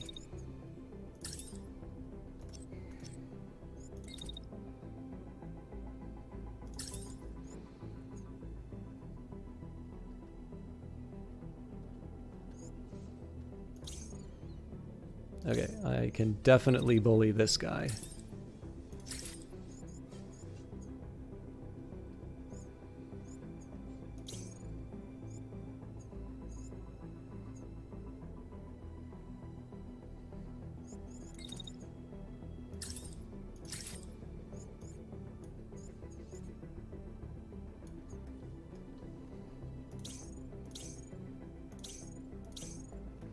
So I'm playing a little defensively, but I'm also trying to set myself up for the next turn. So let's see. I'm going to start and see how the bullying works, and then we'll finish on the shotgunner to see how it turns out.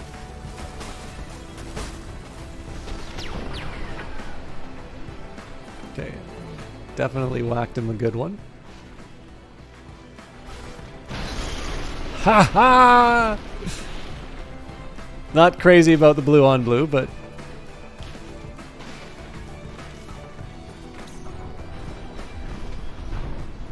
okay, we're directing that beam right back to him.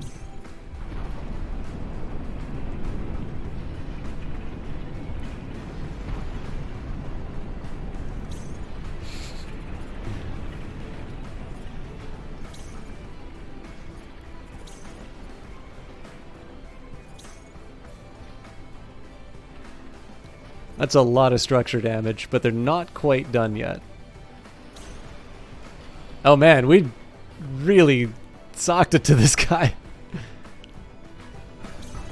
So yeah, the unit that everybody targeted. Oh, this is too good. Oh, it's only a little damage though. Yeah, so the unit that everybody was targeting got 322 barrier damage. That went much better than I was expecting. But apparently my my melee unit has stumbled yet again. Okay.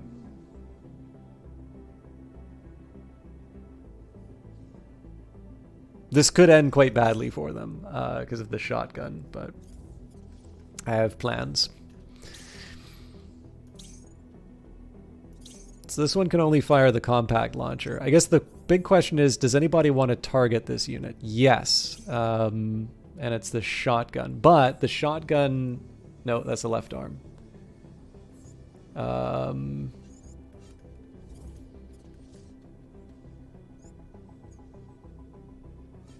Okay, well, I'm trying to dodge the beam weapon right now, but there's another alternative here, which is to just go straight for...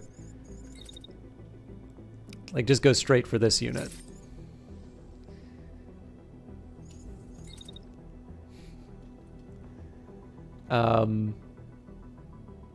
This will almost certainly have consequences for the health of this unit, so I should probably have a contingency for how to handle the beam weapon. But I think I'm at a point now where I kind of want the... So for this part of the strategy, I actually want the brigade to start working in concert for basically people to kind of be able to count on each other to deliver, deliver certain attacks. So like this is the best I can do with the Sleipnir, but at the very least we're getting some more attacks on this unit. And more importantly, it's concussive, or it's concussive, or it's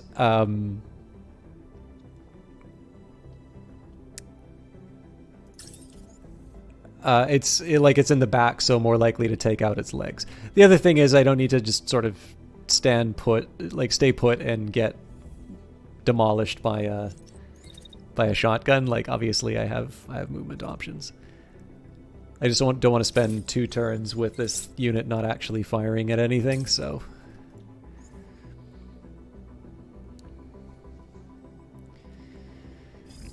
It's about... Yeah, I can live with that. So let's try and help out our friends by taking out the beam.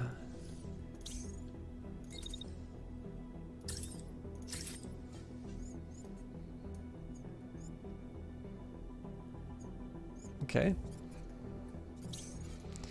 So the last part of the equation is the shotgun.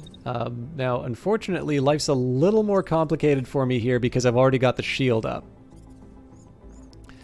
So this unit's shotgun can do 1412 on its own, which my shield can take, but it'll basically wipe it out. So I have 1.7 seconds to try and figure out a solution to that, basically. Particularly because I'm focused on the beam, which...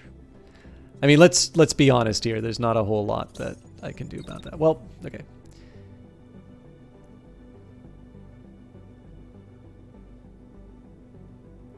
You know what? This might actually be a whole lot simpler than I'm thinking.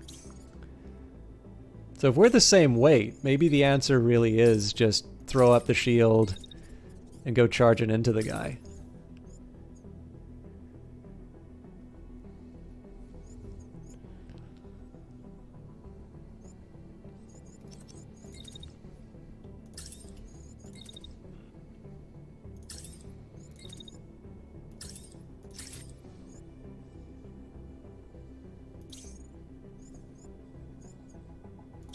I only really get to fire once a turn, so maybe what I'll do is I will allow for the possibility that this attack fails, and I'm going to do the shotgun attack at the very end. So this is something of a high-risk play. If it fails, I'm going to take a lot of damage on this unit.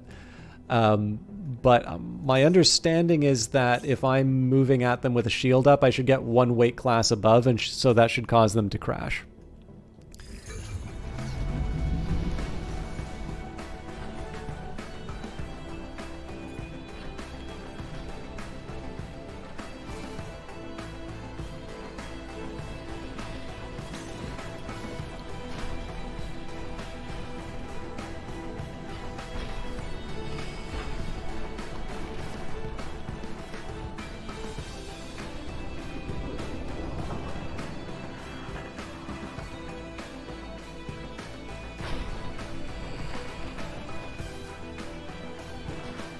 What? Of all the times I wind up connecting unintentionally, the one time I'm trying to hit somebody... Alright, this is gonna sting.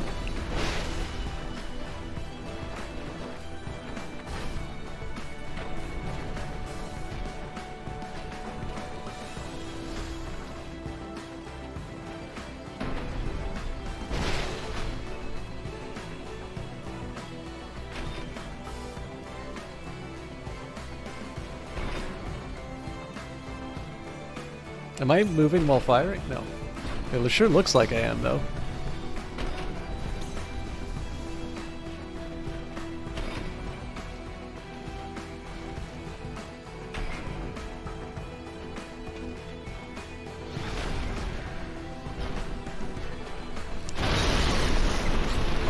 That looked like that missed for a moment. I was about to be raging. We took someone off the board, which is good. Obviously, we gave up a lot on that attack. But we do get our revenge.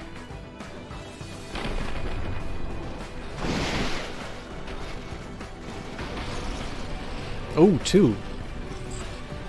Command of the base is circled around to the perimeter. We're ready to pick up the squad if needed. The enemy will hold the site if you do so. Well, we're definitely not running. There's also missiles kind of running around, which I need to think about. But honestly, like, there's just not a whole lot for me to do in response to a lot of this. So I'm going to say this guy is out of the game. No, sorry, they still got their shotgun kicking around. Well, there might be a solution to them, but it's definitely nothing. It has nothing to do with the melee unit.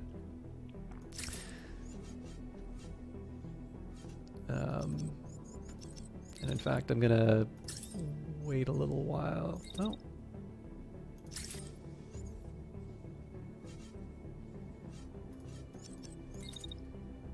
I really don't want to leave any of this to chance, so take the objective if I can.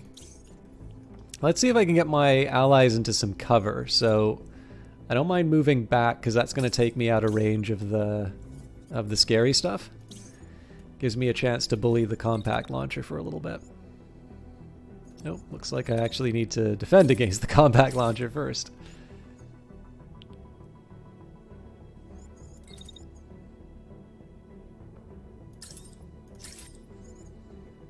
Okay, not quite how I pictured the turn, but it doesn't offend me either, so. So what I'm gonna try and do here is give my allies some backup with the Sleipnir. And I want to avoid collisions. But basically, for as long as I can, I want to do attacks on the shotgunner. Now, it's very unlikely that we're going to be able to take it out, but I at least want to try. And it's also worth remembering that we, at least as long, yep, no, we get a full clip on the machine gun as well. So basically, we get to bring everything, every weapon in the brigade fires on this unit at least once. So it'll give you an idea of what we're up against if, you know, if we fail to take it out, but we're in a better spot than we normally would be. So let's see how it turns out.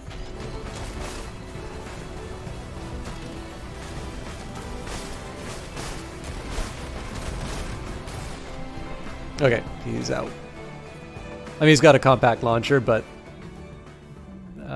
we're not as worried about compact launchers. Okay, so as soon as I can fire the shotgun, we're lobbing another one at him. So at this point, I don't really need to worry about the enemy units. I don't really need to worry about the enemy units until the reinforcements arrive. So they're going to take a few turns. I'm going to let the melee unit take care of the... I wonder why I'm overheating here. I probably just didn't plan it out right.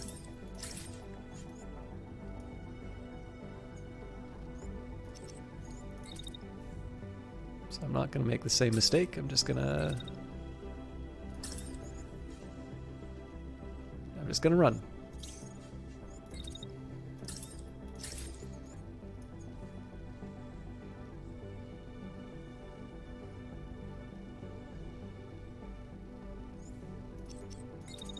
I think I prefer taking on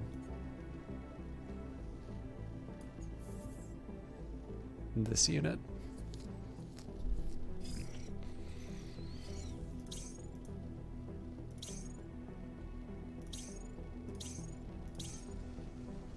Yeah, so we're leaving a couple people on, but again, until the reinforcements arrive in 4 turns, I'm saying after this one, I don't see these units causing us too much trouble.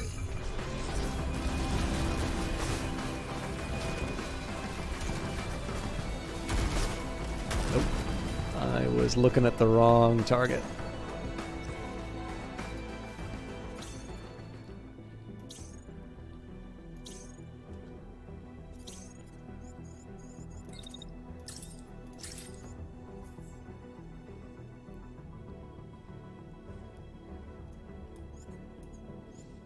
So they're kind of forcing my hand at this point. So what I'm going to do is I'm going to finish the shot with the machine gun. I'm actually just going to start moving this unit out completely. But Sleipnir hasn't really been targeted by anything yet. Or it doesn't seem to have been targeted by anything yet. So we're going to focus... I want to focus down this unit first. And then I'm going to get them to mop up sort of the missile unit on the side here. I'm assuming I don't have the heat for a 3rd attack, so we'll just lie in wait. Shotgunning wise, I mean, I can try sort of lumbering in, but I don't really expect there to be that much of a... I don't expect that spectacular of an outcome.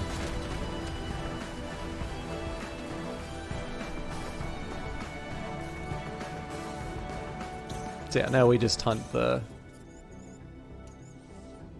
Okay, so they're going to focus on the Sleipnir. That's fine, because right now I can play the game where I just sort of stand and fire at them. And when I'm between attacks... Actually, I think I'll just try and outrun the missiles. And then I want to try and close. So they're moving this way, so I kind of want the shotgunner to come up the middle. I do not, however, want to run into my own unit, which is exactly what I'm doing. So this isn't normally the path that I would take, but it's the one that doesn't result in me bonking heads with my own guy.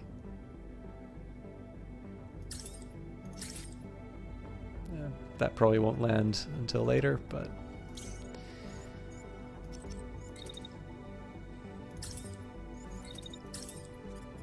I don't even know how you set up a defense for this.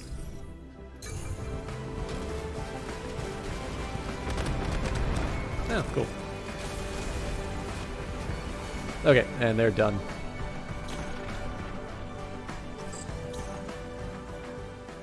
Great work, Commander. Salvage crews are on their way to discover the contents of this cache. So that was pretty much just in time for my team.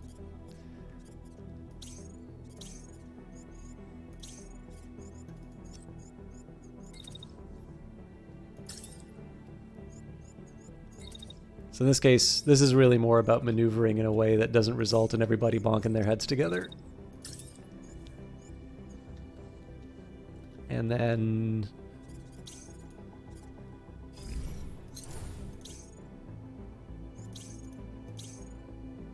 I'm actually quite happy with where Tango is. Yeah, we'll just lock it in and see how it turns out. Okay, so yeah, shotgun put an end to that.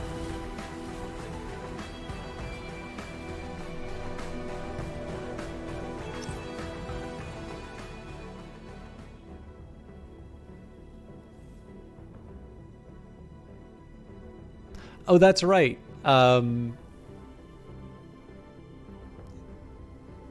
If we had escaped, we would have just been able to call it and still get the rewards. But we do get more scrap if we blow these guys up. So.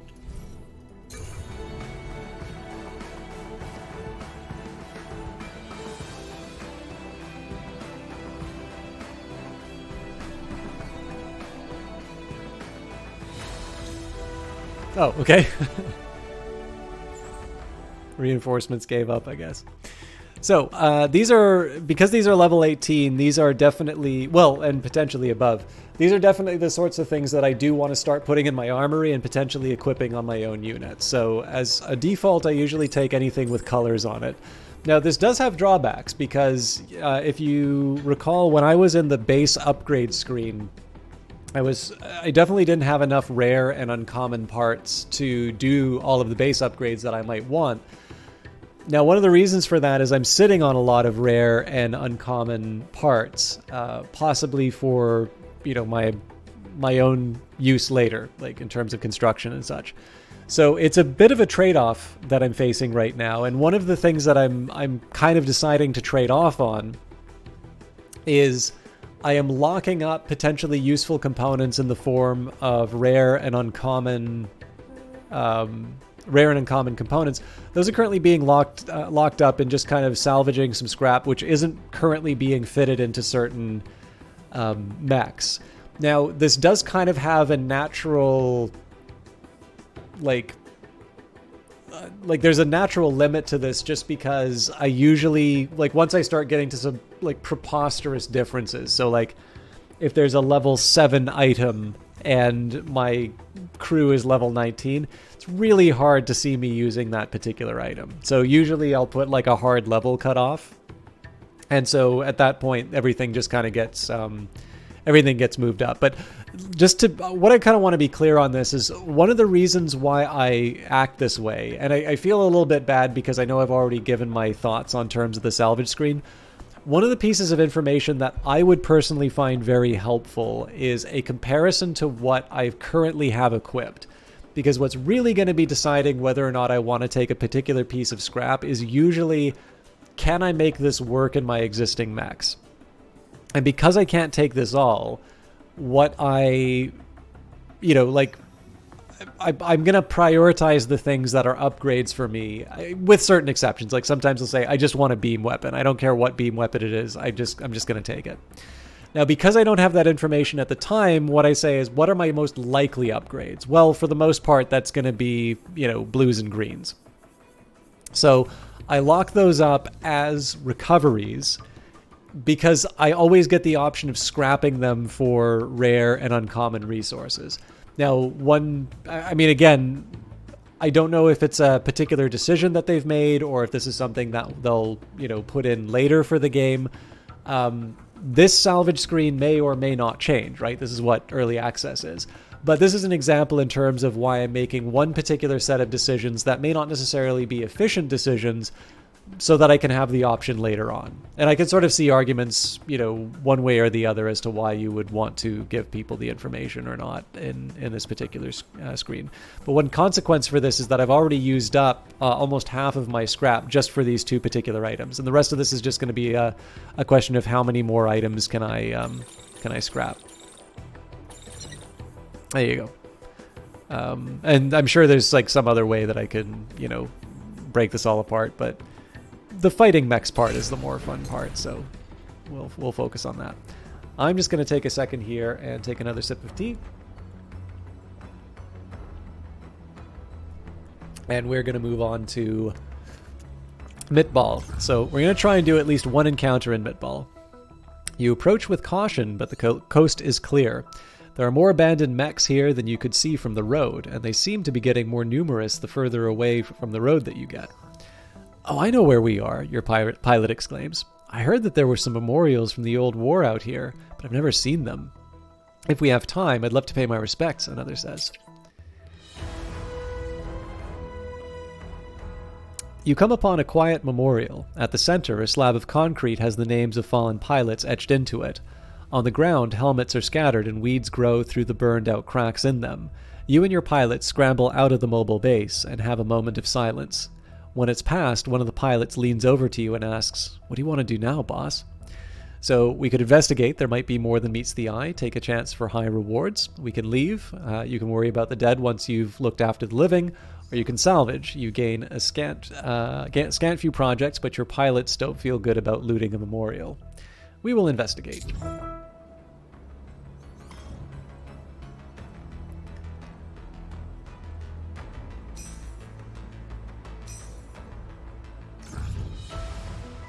Valuable intel. You found information about a location these forces were protecting. There may be something to help your cause there.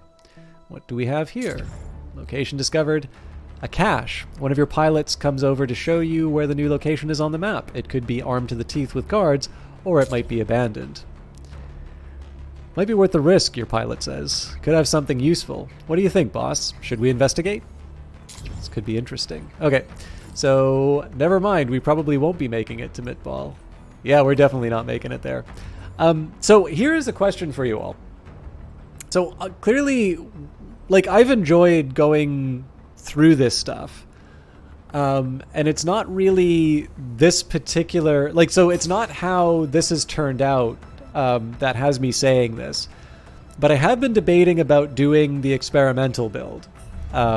Which carries with it the risk that there might be more instability or there might be more stuff that changes.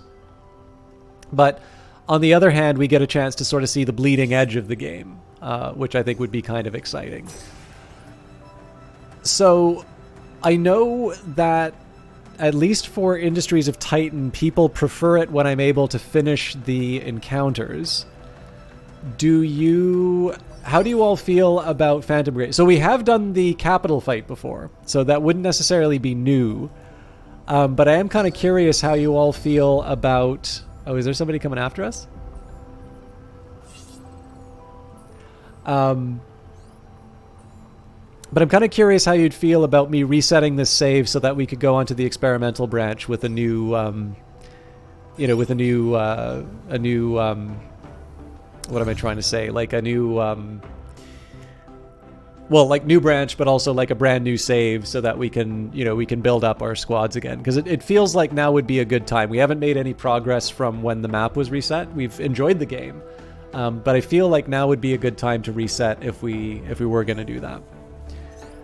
Your recon detects movement in the area. Be prepared to take the place by force if you want anything out of there. I'll suit up. Break-in. Ambush a guarded structure and capture it before reinforcements are called. Press the advantage and overcome the challenge for a high payoff. Show the guards a good fight and capture a well-protected location with our units. We've got your back. The base will approach the combat throughout the battle, so you can retreat if you need to. Level 9 special ops, so I'm not expecting too much of a challenge. Yeah, we'll bring the regular group. So 4 in the middle, we're sneaking around the hill on the side. I think I remember this map pretty well. And then potentially 2 reinforcements or possibly 4 in one batch of reinforcements. Also, I think this is the first like heavy rain we fought in, so I'm actually really looking forward to this. I wonder if there's going to be lightning added at one point. Because could you imagine like a big mech battle and you have like that bolt of lightning that comes on in the background? I have to suspect there'd be a couple of really good timings with a melee. Especially if you have a hammer. You can pretend you're Thor.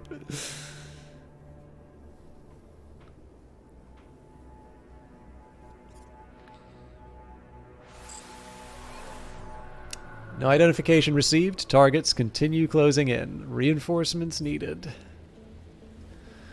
Okay, so they've got a heavy weapon, a machine gun, 2 heavy weapons. Okay, so the assault rifle is the most dexterous out of the group. It's funny, I was actually thinking of bringing one of the heavies in. So in one sense, it's kind of good that they're fixed, because that means that we are able to take advantage of that from our own attacks.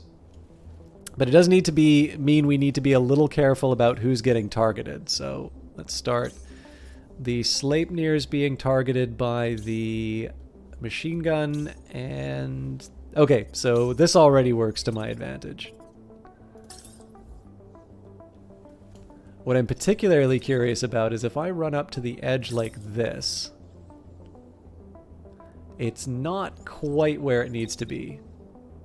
But what if I did something like this? No.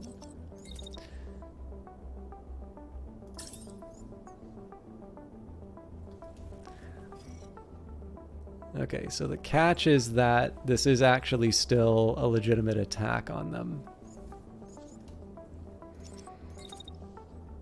That's as far to the edge as I can go.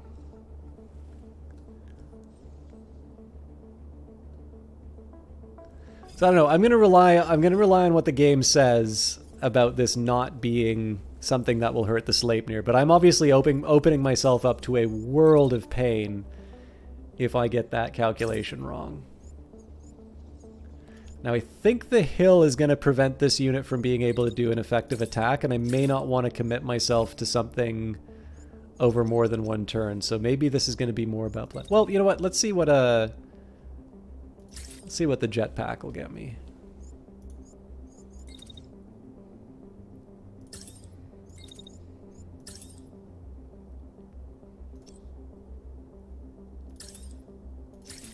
It's not my favorite move because, again, I'm locking myself into this position, but it does give me a chance to like really ruin this machine gunner's day. Okay. So that gives us a start. Now, one of the drawbacks here is that my team is relatively slow moving.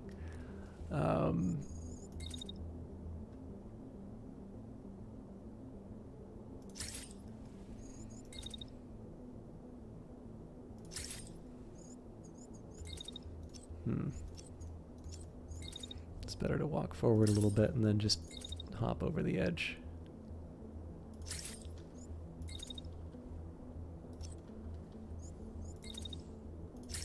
So the real question is going to be whether or not we have any heat left over for the...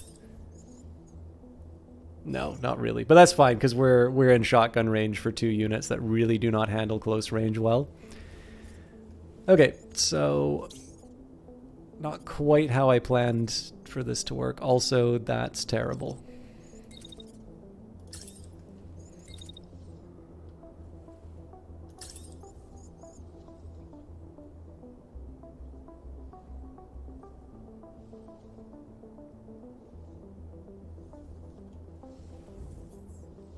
Okay, cool.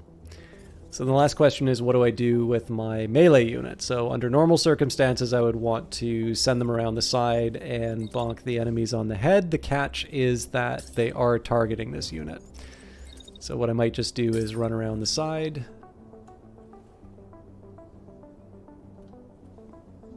Okay, so I'll get into position, but I'm not going to attack anything. So let's watch the magic happen.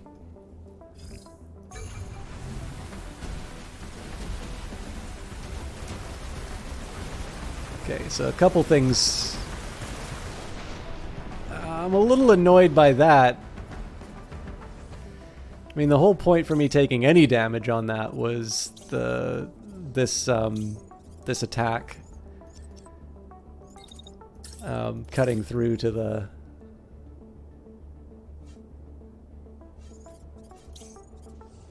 Okay, so the assault rifle is a bit of a concern, to be honest.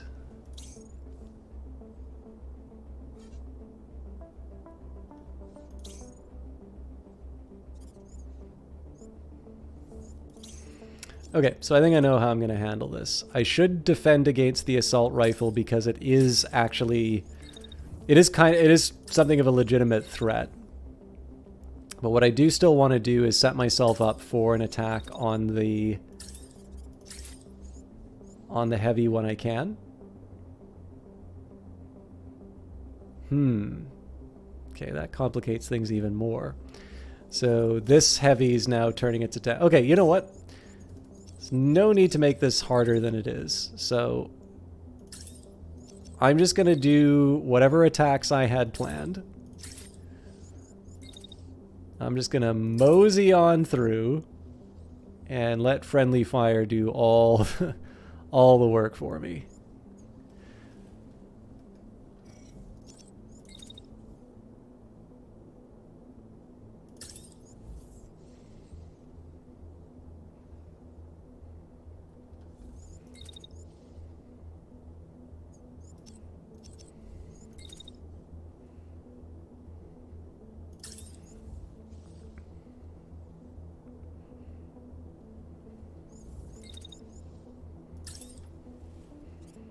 So I'm slightly more nervous about this than this, but if I can, I'd like to target this unit with something else. Okay. So the drawback with sort of committing myself to this attack for the better part of the turn. So like, this part is fine. I might even be willing to wait it out. But what I do need to come up with is the answer to what happens once this heavy sets its sights on me. So one possible solution is wait it out, see if I can kind of get around the corner like this. Okay, that looks like the safe bet. Now the drawback, of course, is that I've basically taken myself out of the fight for the next little while. For this particular weapon, I'm willing to do that. But let's see if we can make something happen with the melee unit.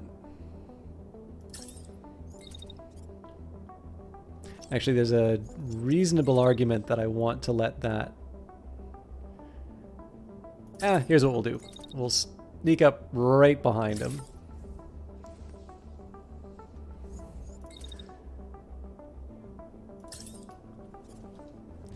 So we'll get out of the way, but... Okay, so I gotta wait out the attack.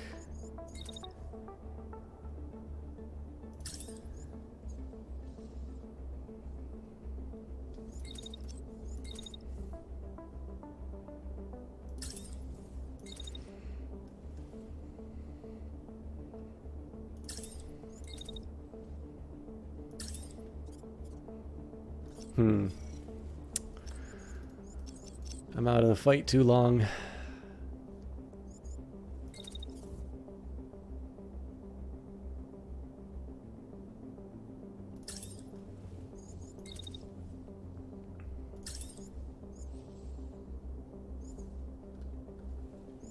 I do feel a little uncomfortable with this move, but it is a fast-moving unit, so I'll do my best.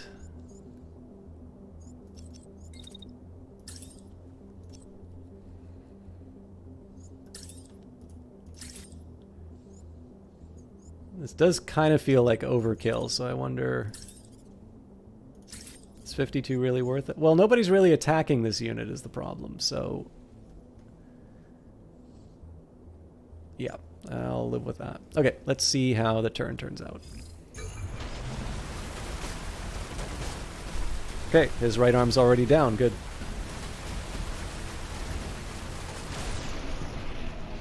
Oh man, that's 2 right arms that we took out on that turn. So this unit's going to eject because it's only got a shield. This unit's going to eject because it has nothing. So the only catch is that I've put so much effort into defending all my units on the side here that they're actually not really in position to start to take advantage of all of this.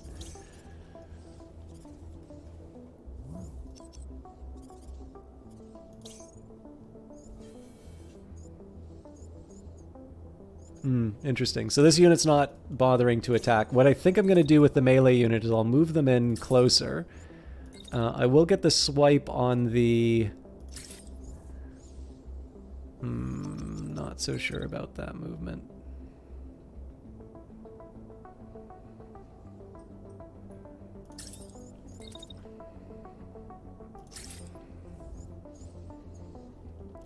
I do want to get the swipe on the enemy unit, but I also want to make sure that I'm able to play the objective by the end of the turn. So there might be some finessing that I can do, but I'll live with what I've got here. What I'm gonna do on the side, I need to wait for the. So not only do I need to wait for my melee unit, but I also need to make sure that I've got the right angle. But basically, once they're clear, I hit this unit with a shotgun. Now, my preference would be to attack them sort of from this side, but again, I don't want to hit my melee unit in the back. So the last question is, what else can I do to put some hurt on this particular unit before it takes its revenge? So in this case, I'm going to do whatever close range attacks I can do before it sort of turns and comes after me. So I need to be out of there by the 4-minute mark. It's a little far. Okay. I am a bit worried about the. I'm a little bit worried about the friendly fire. Ugh. Okay, it's going to force me to go a little longer than I want. This does probably mean I'm going to take some damage off of this. I'm sure we can be a little more cautious then.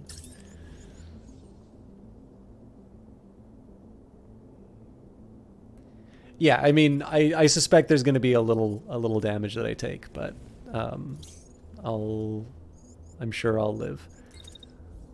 Now, the interesting question is going to be, am I able to participate?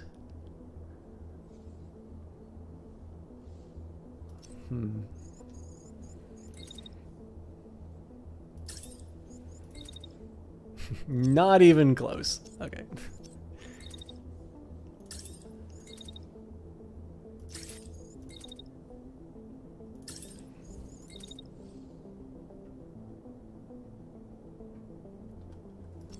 I don't know. I'll stay put. No point in throwing some extra shots.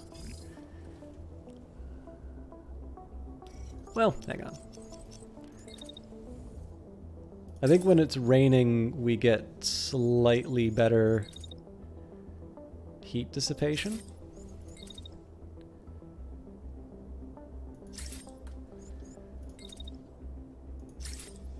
Yeah, so I'm not going to take damage for it, but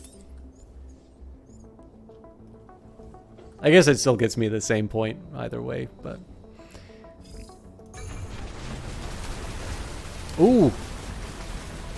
I don't know what I was thinking there.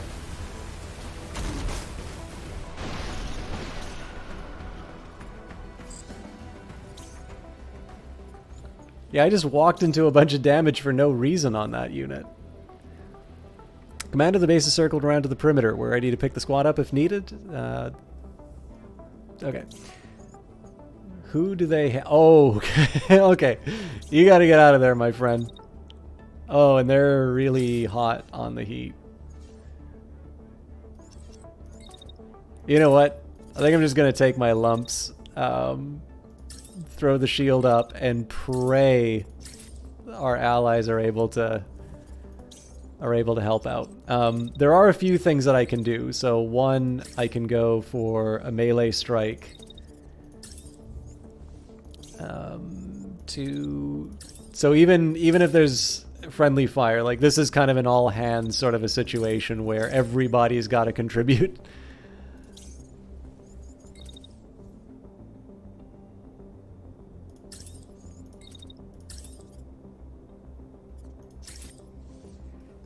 I don't know if that shot works.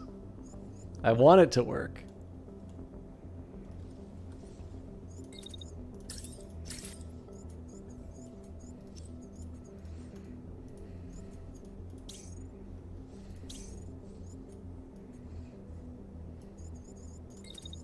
I don't think I can get a third. Yeah, that's not happening. Okay, so we're gonna do this slow-mo because I really want to see how this one turns out.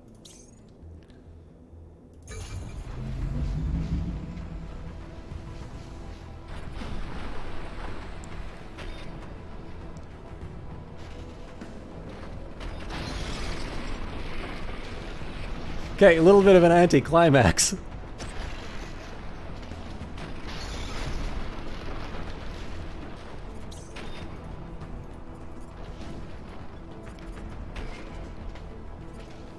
And probably some friendly fire. Ooh, more than a little.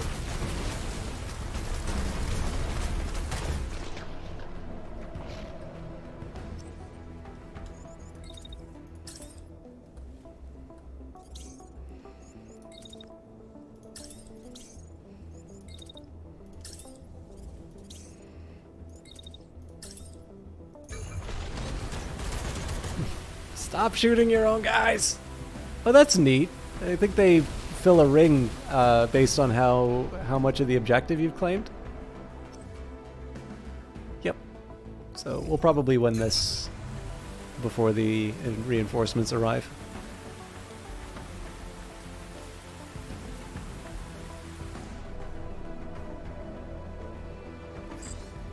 Great work, Commander. Salvage crews are on their way to discover the contents of this cache.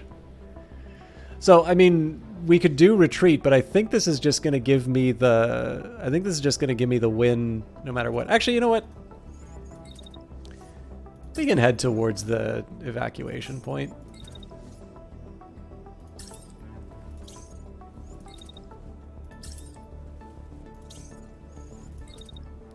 It's probably going to take me a couple turns for some of these guys, but... just make sure people don't bonk into each other.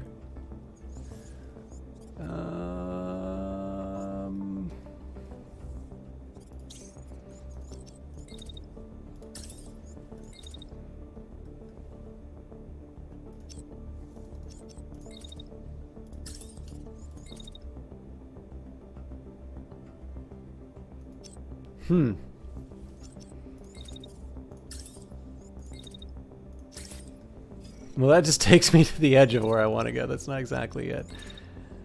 So we've got a few bodies I don't want to step on.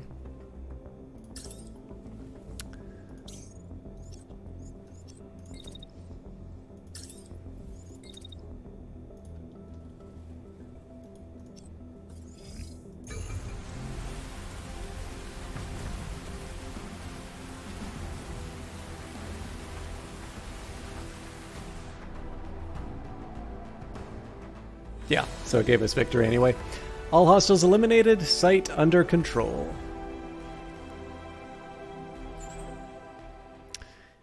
All right, so one of these would have been much more of a prize. Now we did actually gain some escalation, so I suppose if we wanted to try around with the play around with the escalation mechanics and that, we could stick around in this province. But I just don't think I have the time to mess around with most of this. Also, these are still pretty low. Yeah, this is all level 10, so we'll scrap it all.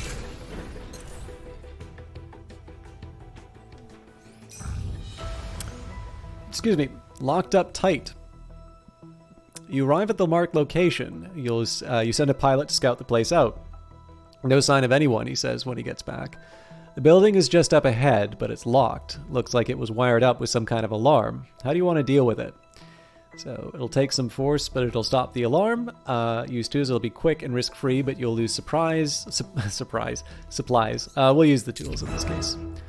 Unlocked. Now that the location is unlocked, you can salvage whatever is inside. You approach the treasures with caution, but the coast seems clear for now. What do you think we should do, boss? One of your pilots says. Looks pretty juicy. Salvage, you can dispatch a salvage team to the site to recover any usable parts and supplies. Okay, so I do every once in a while hear the little ding ding. I'm assuming this might be related to the sort of the kind of like the escalation. But my ideal, of course, would be to run into Mitball again. I just don't think I'm gonna have the time for it. Well, we'll move the vehicle as needed.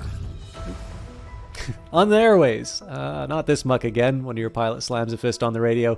They've always got such a cheerful spin on invasion. Another pilot frowns, leading in. Hey, does this draw sound clearer than it usually does? Do you think we might be close to the source? I always thought they must be circulating the broadcast through a local tower, since there's no way it would reach us otherwise. I can look for radio waves specifically, a mechanic pipes up from the screen. Just give me a second. So triangulate the source. I don't think I'm going to do this event, though. I don't think I have time for another encounter. But yeah, I don't know how many of you feel about the idea of me resetting this playthrough and going to the experimental branch. It is something I've wanted to do for a while, and it's really fun to do the capital mission. I like the capital mission a lot. But I don't know, the chance to be able to do a fresh save at a time when they say a fresh save would be a good idea is kind of hard to pass up. So I'll be playing Phantom Brigade next week. If any of you have any strong feelings on preserving the save, maybe try and let me know. You'd enjoy a beginner perspective? Okay, yeah. That's actually... That's kind of enough to clinch it for me, 30 brass. Like, if there's more value in seeing the opening moves... Because, like, this one was a little bit of a fun run for me, to be honest. Like, this was originally an effort for me to keep going into the highest difficult... Like, the adjacent province with the highest difficulty. And what I wound up doing was... Like, we didn't... I think we lost one pilot due to, like, idiocy on my part. But, like, our level actually wound up becoming equal to the area we were in just because of all the loot that we wound up getting. So, you know, that's fine. Like, it's a fun gimmick to do. But, and there's other gimmicks I can do. Like, I can try all rocket teams, or I could try all melee, or, like, I could do some silly stuff. But, like, the experimental branch is a chance for me to sort of see some of the stuff coming down the pike. So, you know, I'd been intending to do it, but also finding that if I reset the save, it's a chance for me to mess around, or like to show people a perspective that maybe they'd like to see. That's good news for me. So yeah, I think barring really strong feelings the other way, I think next what I'll do is I'll reset this save. I mean, maybe I can save the save file somewhere, but I'm going to be starting from a fresh save on the experimental branch. That may mean more crashes or bugs. My concern about doing the experimental is always that it winds up misrepresenting the game.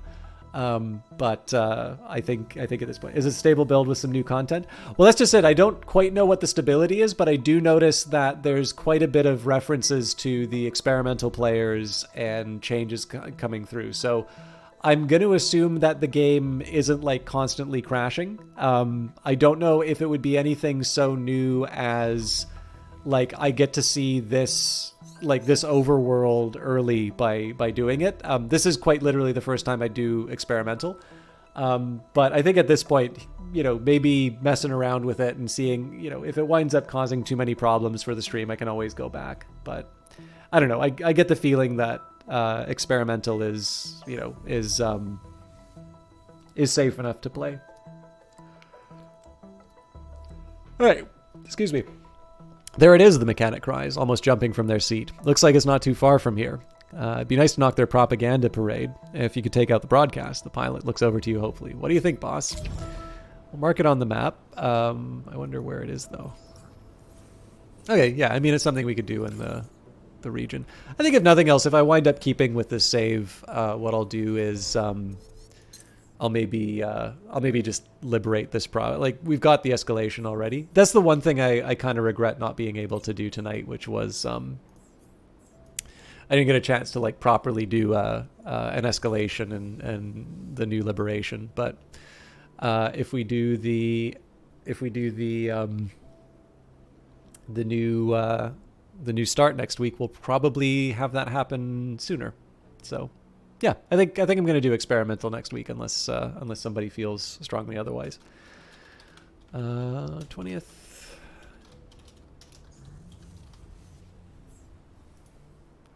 The one thing I didn't do.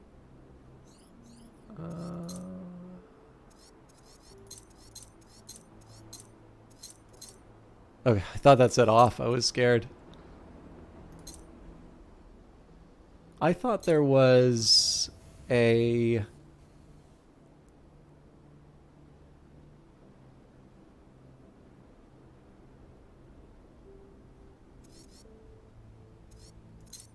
I thought I could get the road map. Oh, here we go. Yeah, so this is the one thing I didn't get to go over, which is the early access roadmap. So we are now up to this point. We got Overworld Rework 2, campaign rebalance, quality of life improvements, and updated events. Combat replays to be determined. Replay the previous turn, scrub forward and backward through time. This is probably the most requested feature. But I know they also gave some indication that this is a bit more difficult to implement. Base upgrading 2, new overworld actions, distract the enemy, call in support.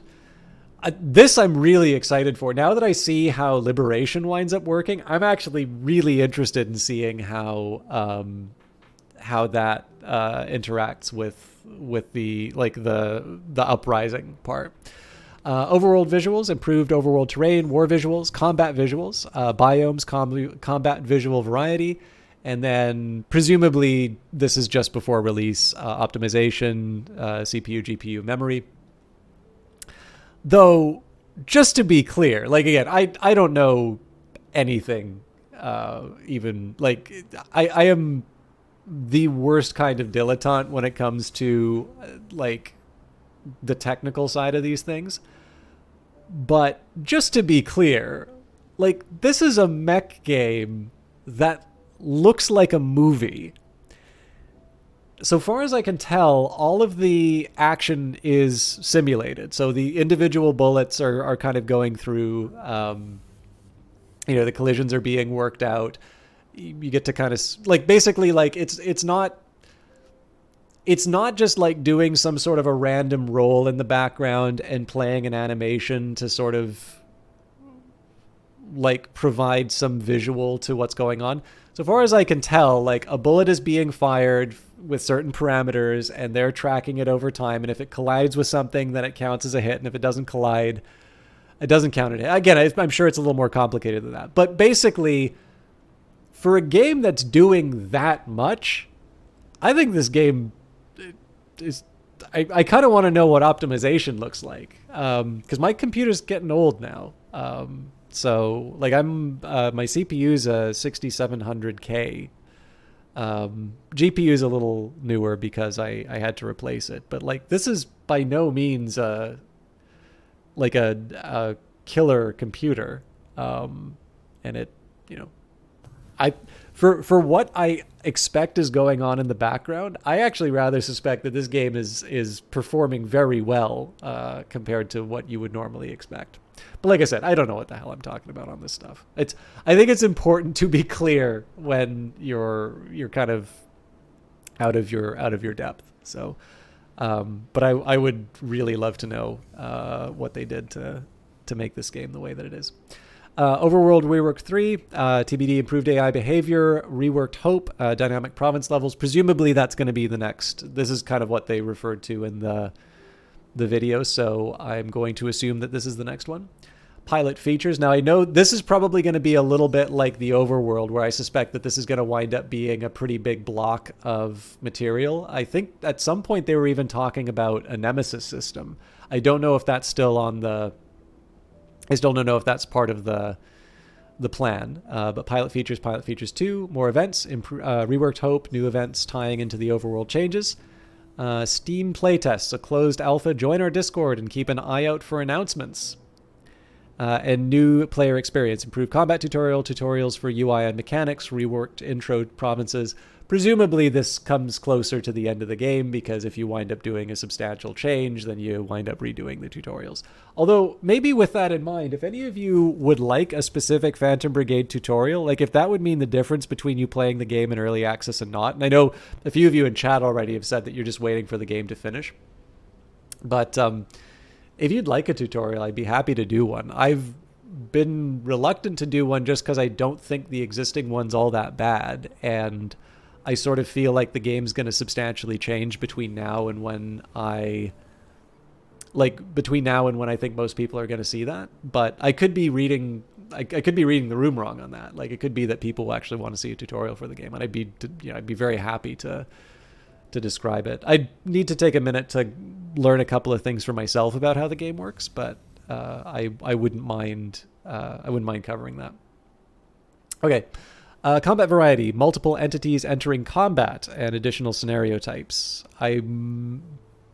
there's a few things that could mean, so I'm going to pass over. Improved UI and quality of life, gameplay options, difficulty options, customization, inventory, and combat. Am I the sort of person who will want to play Phantom Brigade on the hardest difficulty just to show what a complete, John Gamerson player of games I am? I think I am.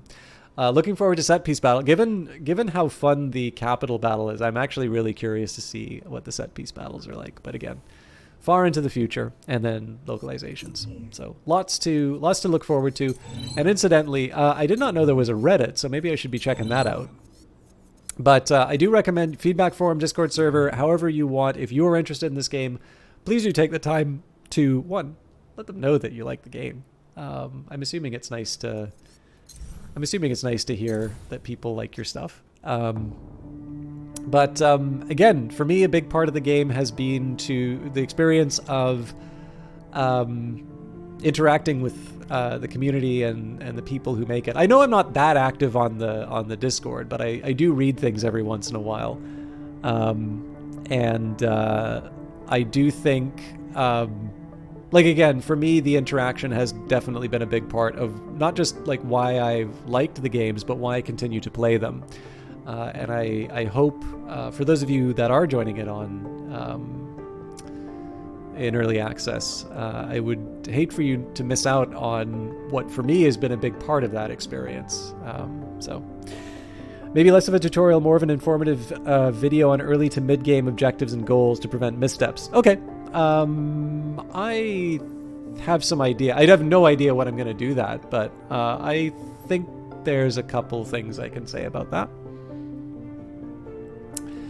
But that is it for me tonight. I know I'm getting a little bit closer to ending on time. But that's just because I haven't even finished my tea yet, but I'm still feeling a little groggy. Certainly not Phantom Brigade's fault. And frankly, the ability to sit here and watch this cool intro screen, I don't know, I just get to extend the pleasure a bit longer. I might do Hand of Fate 2 again on Friday. It's a tough call, right? Because like I do also want to do the experimental run on Phantom Brigade, so I guess it's probably better to do it on Wednesday, like the appointed day, though. So I'll probably do Hand of Fate 2 on Friday. But that is becoming a little bit of a free day lately, so we'll see. No promises, but it's probably Hand of Fate because I actually really like playing that. And then I know we didn't do Stellaris this week. That was just because of the holiday. I did want at least one day of a break for myself because Olaf threatened to unsubscribe. You can blame him. No. It was good to get the time to myself, particularly just because of the job interview stuff, the tests and all of that. It was good to get the extra time to prepare, even if I wound up feeling unprepared or underprepared when the test actually came. But as always, thank you very much for watching. I really like Phantom Brigade. So it's nice to it's honestly nice to have an excuse to play the game. And I don't need much of an excuse to play the game. I'm just going to take a second here and see if I can find someone to host. I'd love to host another Brace Yourself game. Looks like I'm the only Phantom Brigade streamer. Do we have Industries of Titan? Well, we do. Alright, so it looks like there is a streamer called Super Windle. I don't know who there are. A bit about myself, I have a bit of an eclectic taste when I play, but I do have some staple fallback games. I also love talking to chat and sometimes listening to music while you play. Lurkers are loved here. I feel like if I'm interesting enough and at least have in the background, I've done a good enough job as an entertainer. I can be very vulgar when the time comes, especially around my friends, and I'm not completely against playing with viewers. So I suppose keep your voice disclaimer out of the way. But let's raid Super Windle because they are playing the other Brace Yourself game in early access, Industries of Titan, and it would be nice to be able to signal boost their other game. So I will leave you in their hopefully very capable hands. And I'm just going to give it... Okay. Looks like it's ready to go. Sorry for the extended goodbye. Have a lovely evening. We'll see some of you on Friday. For those of you who are here for Phantom Brigade, we'll see you in a week.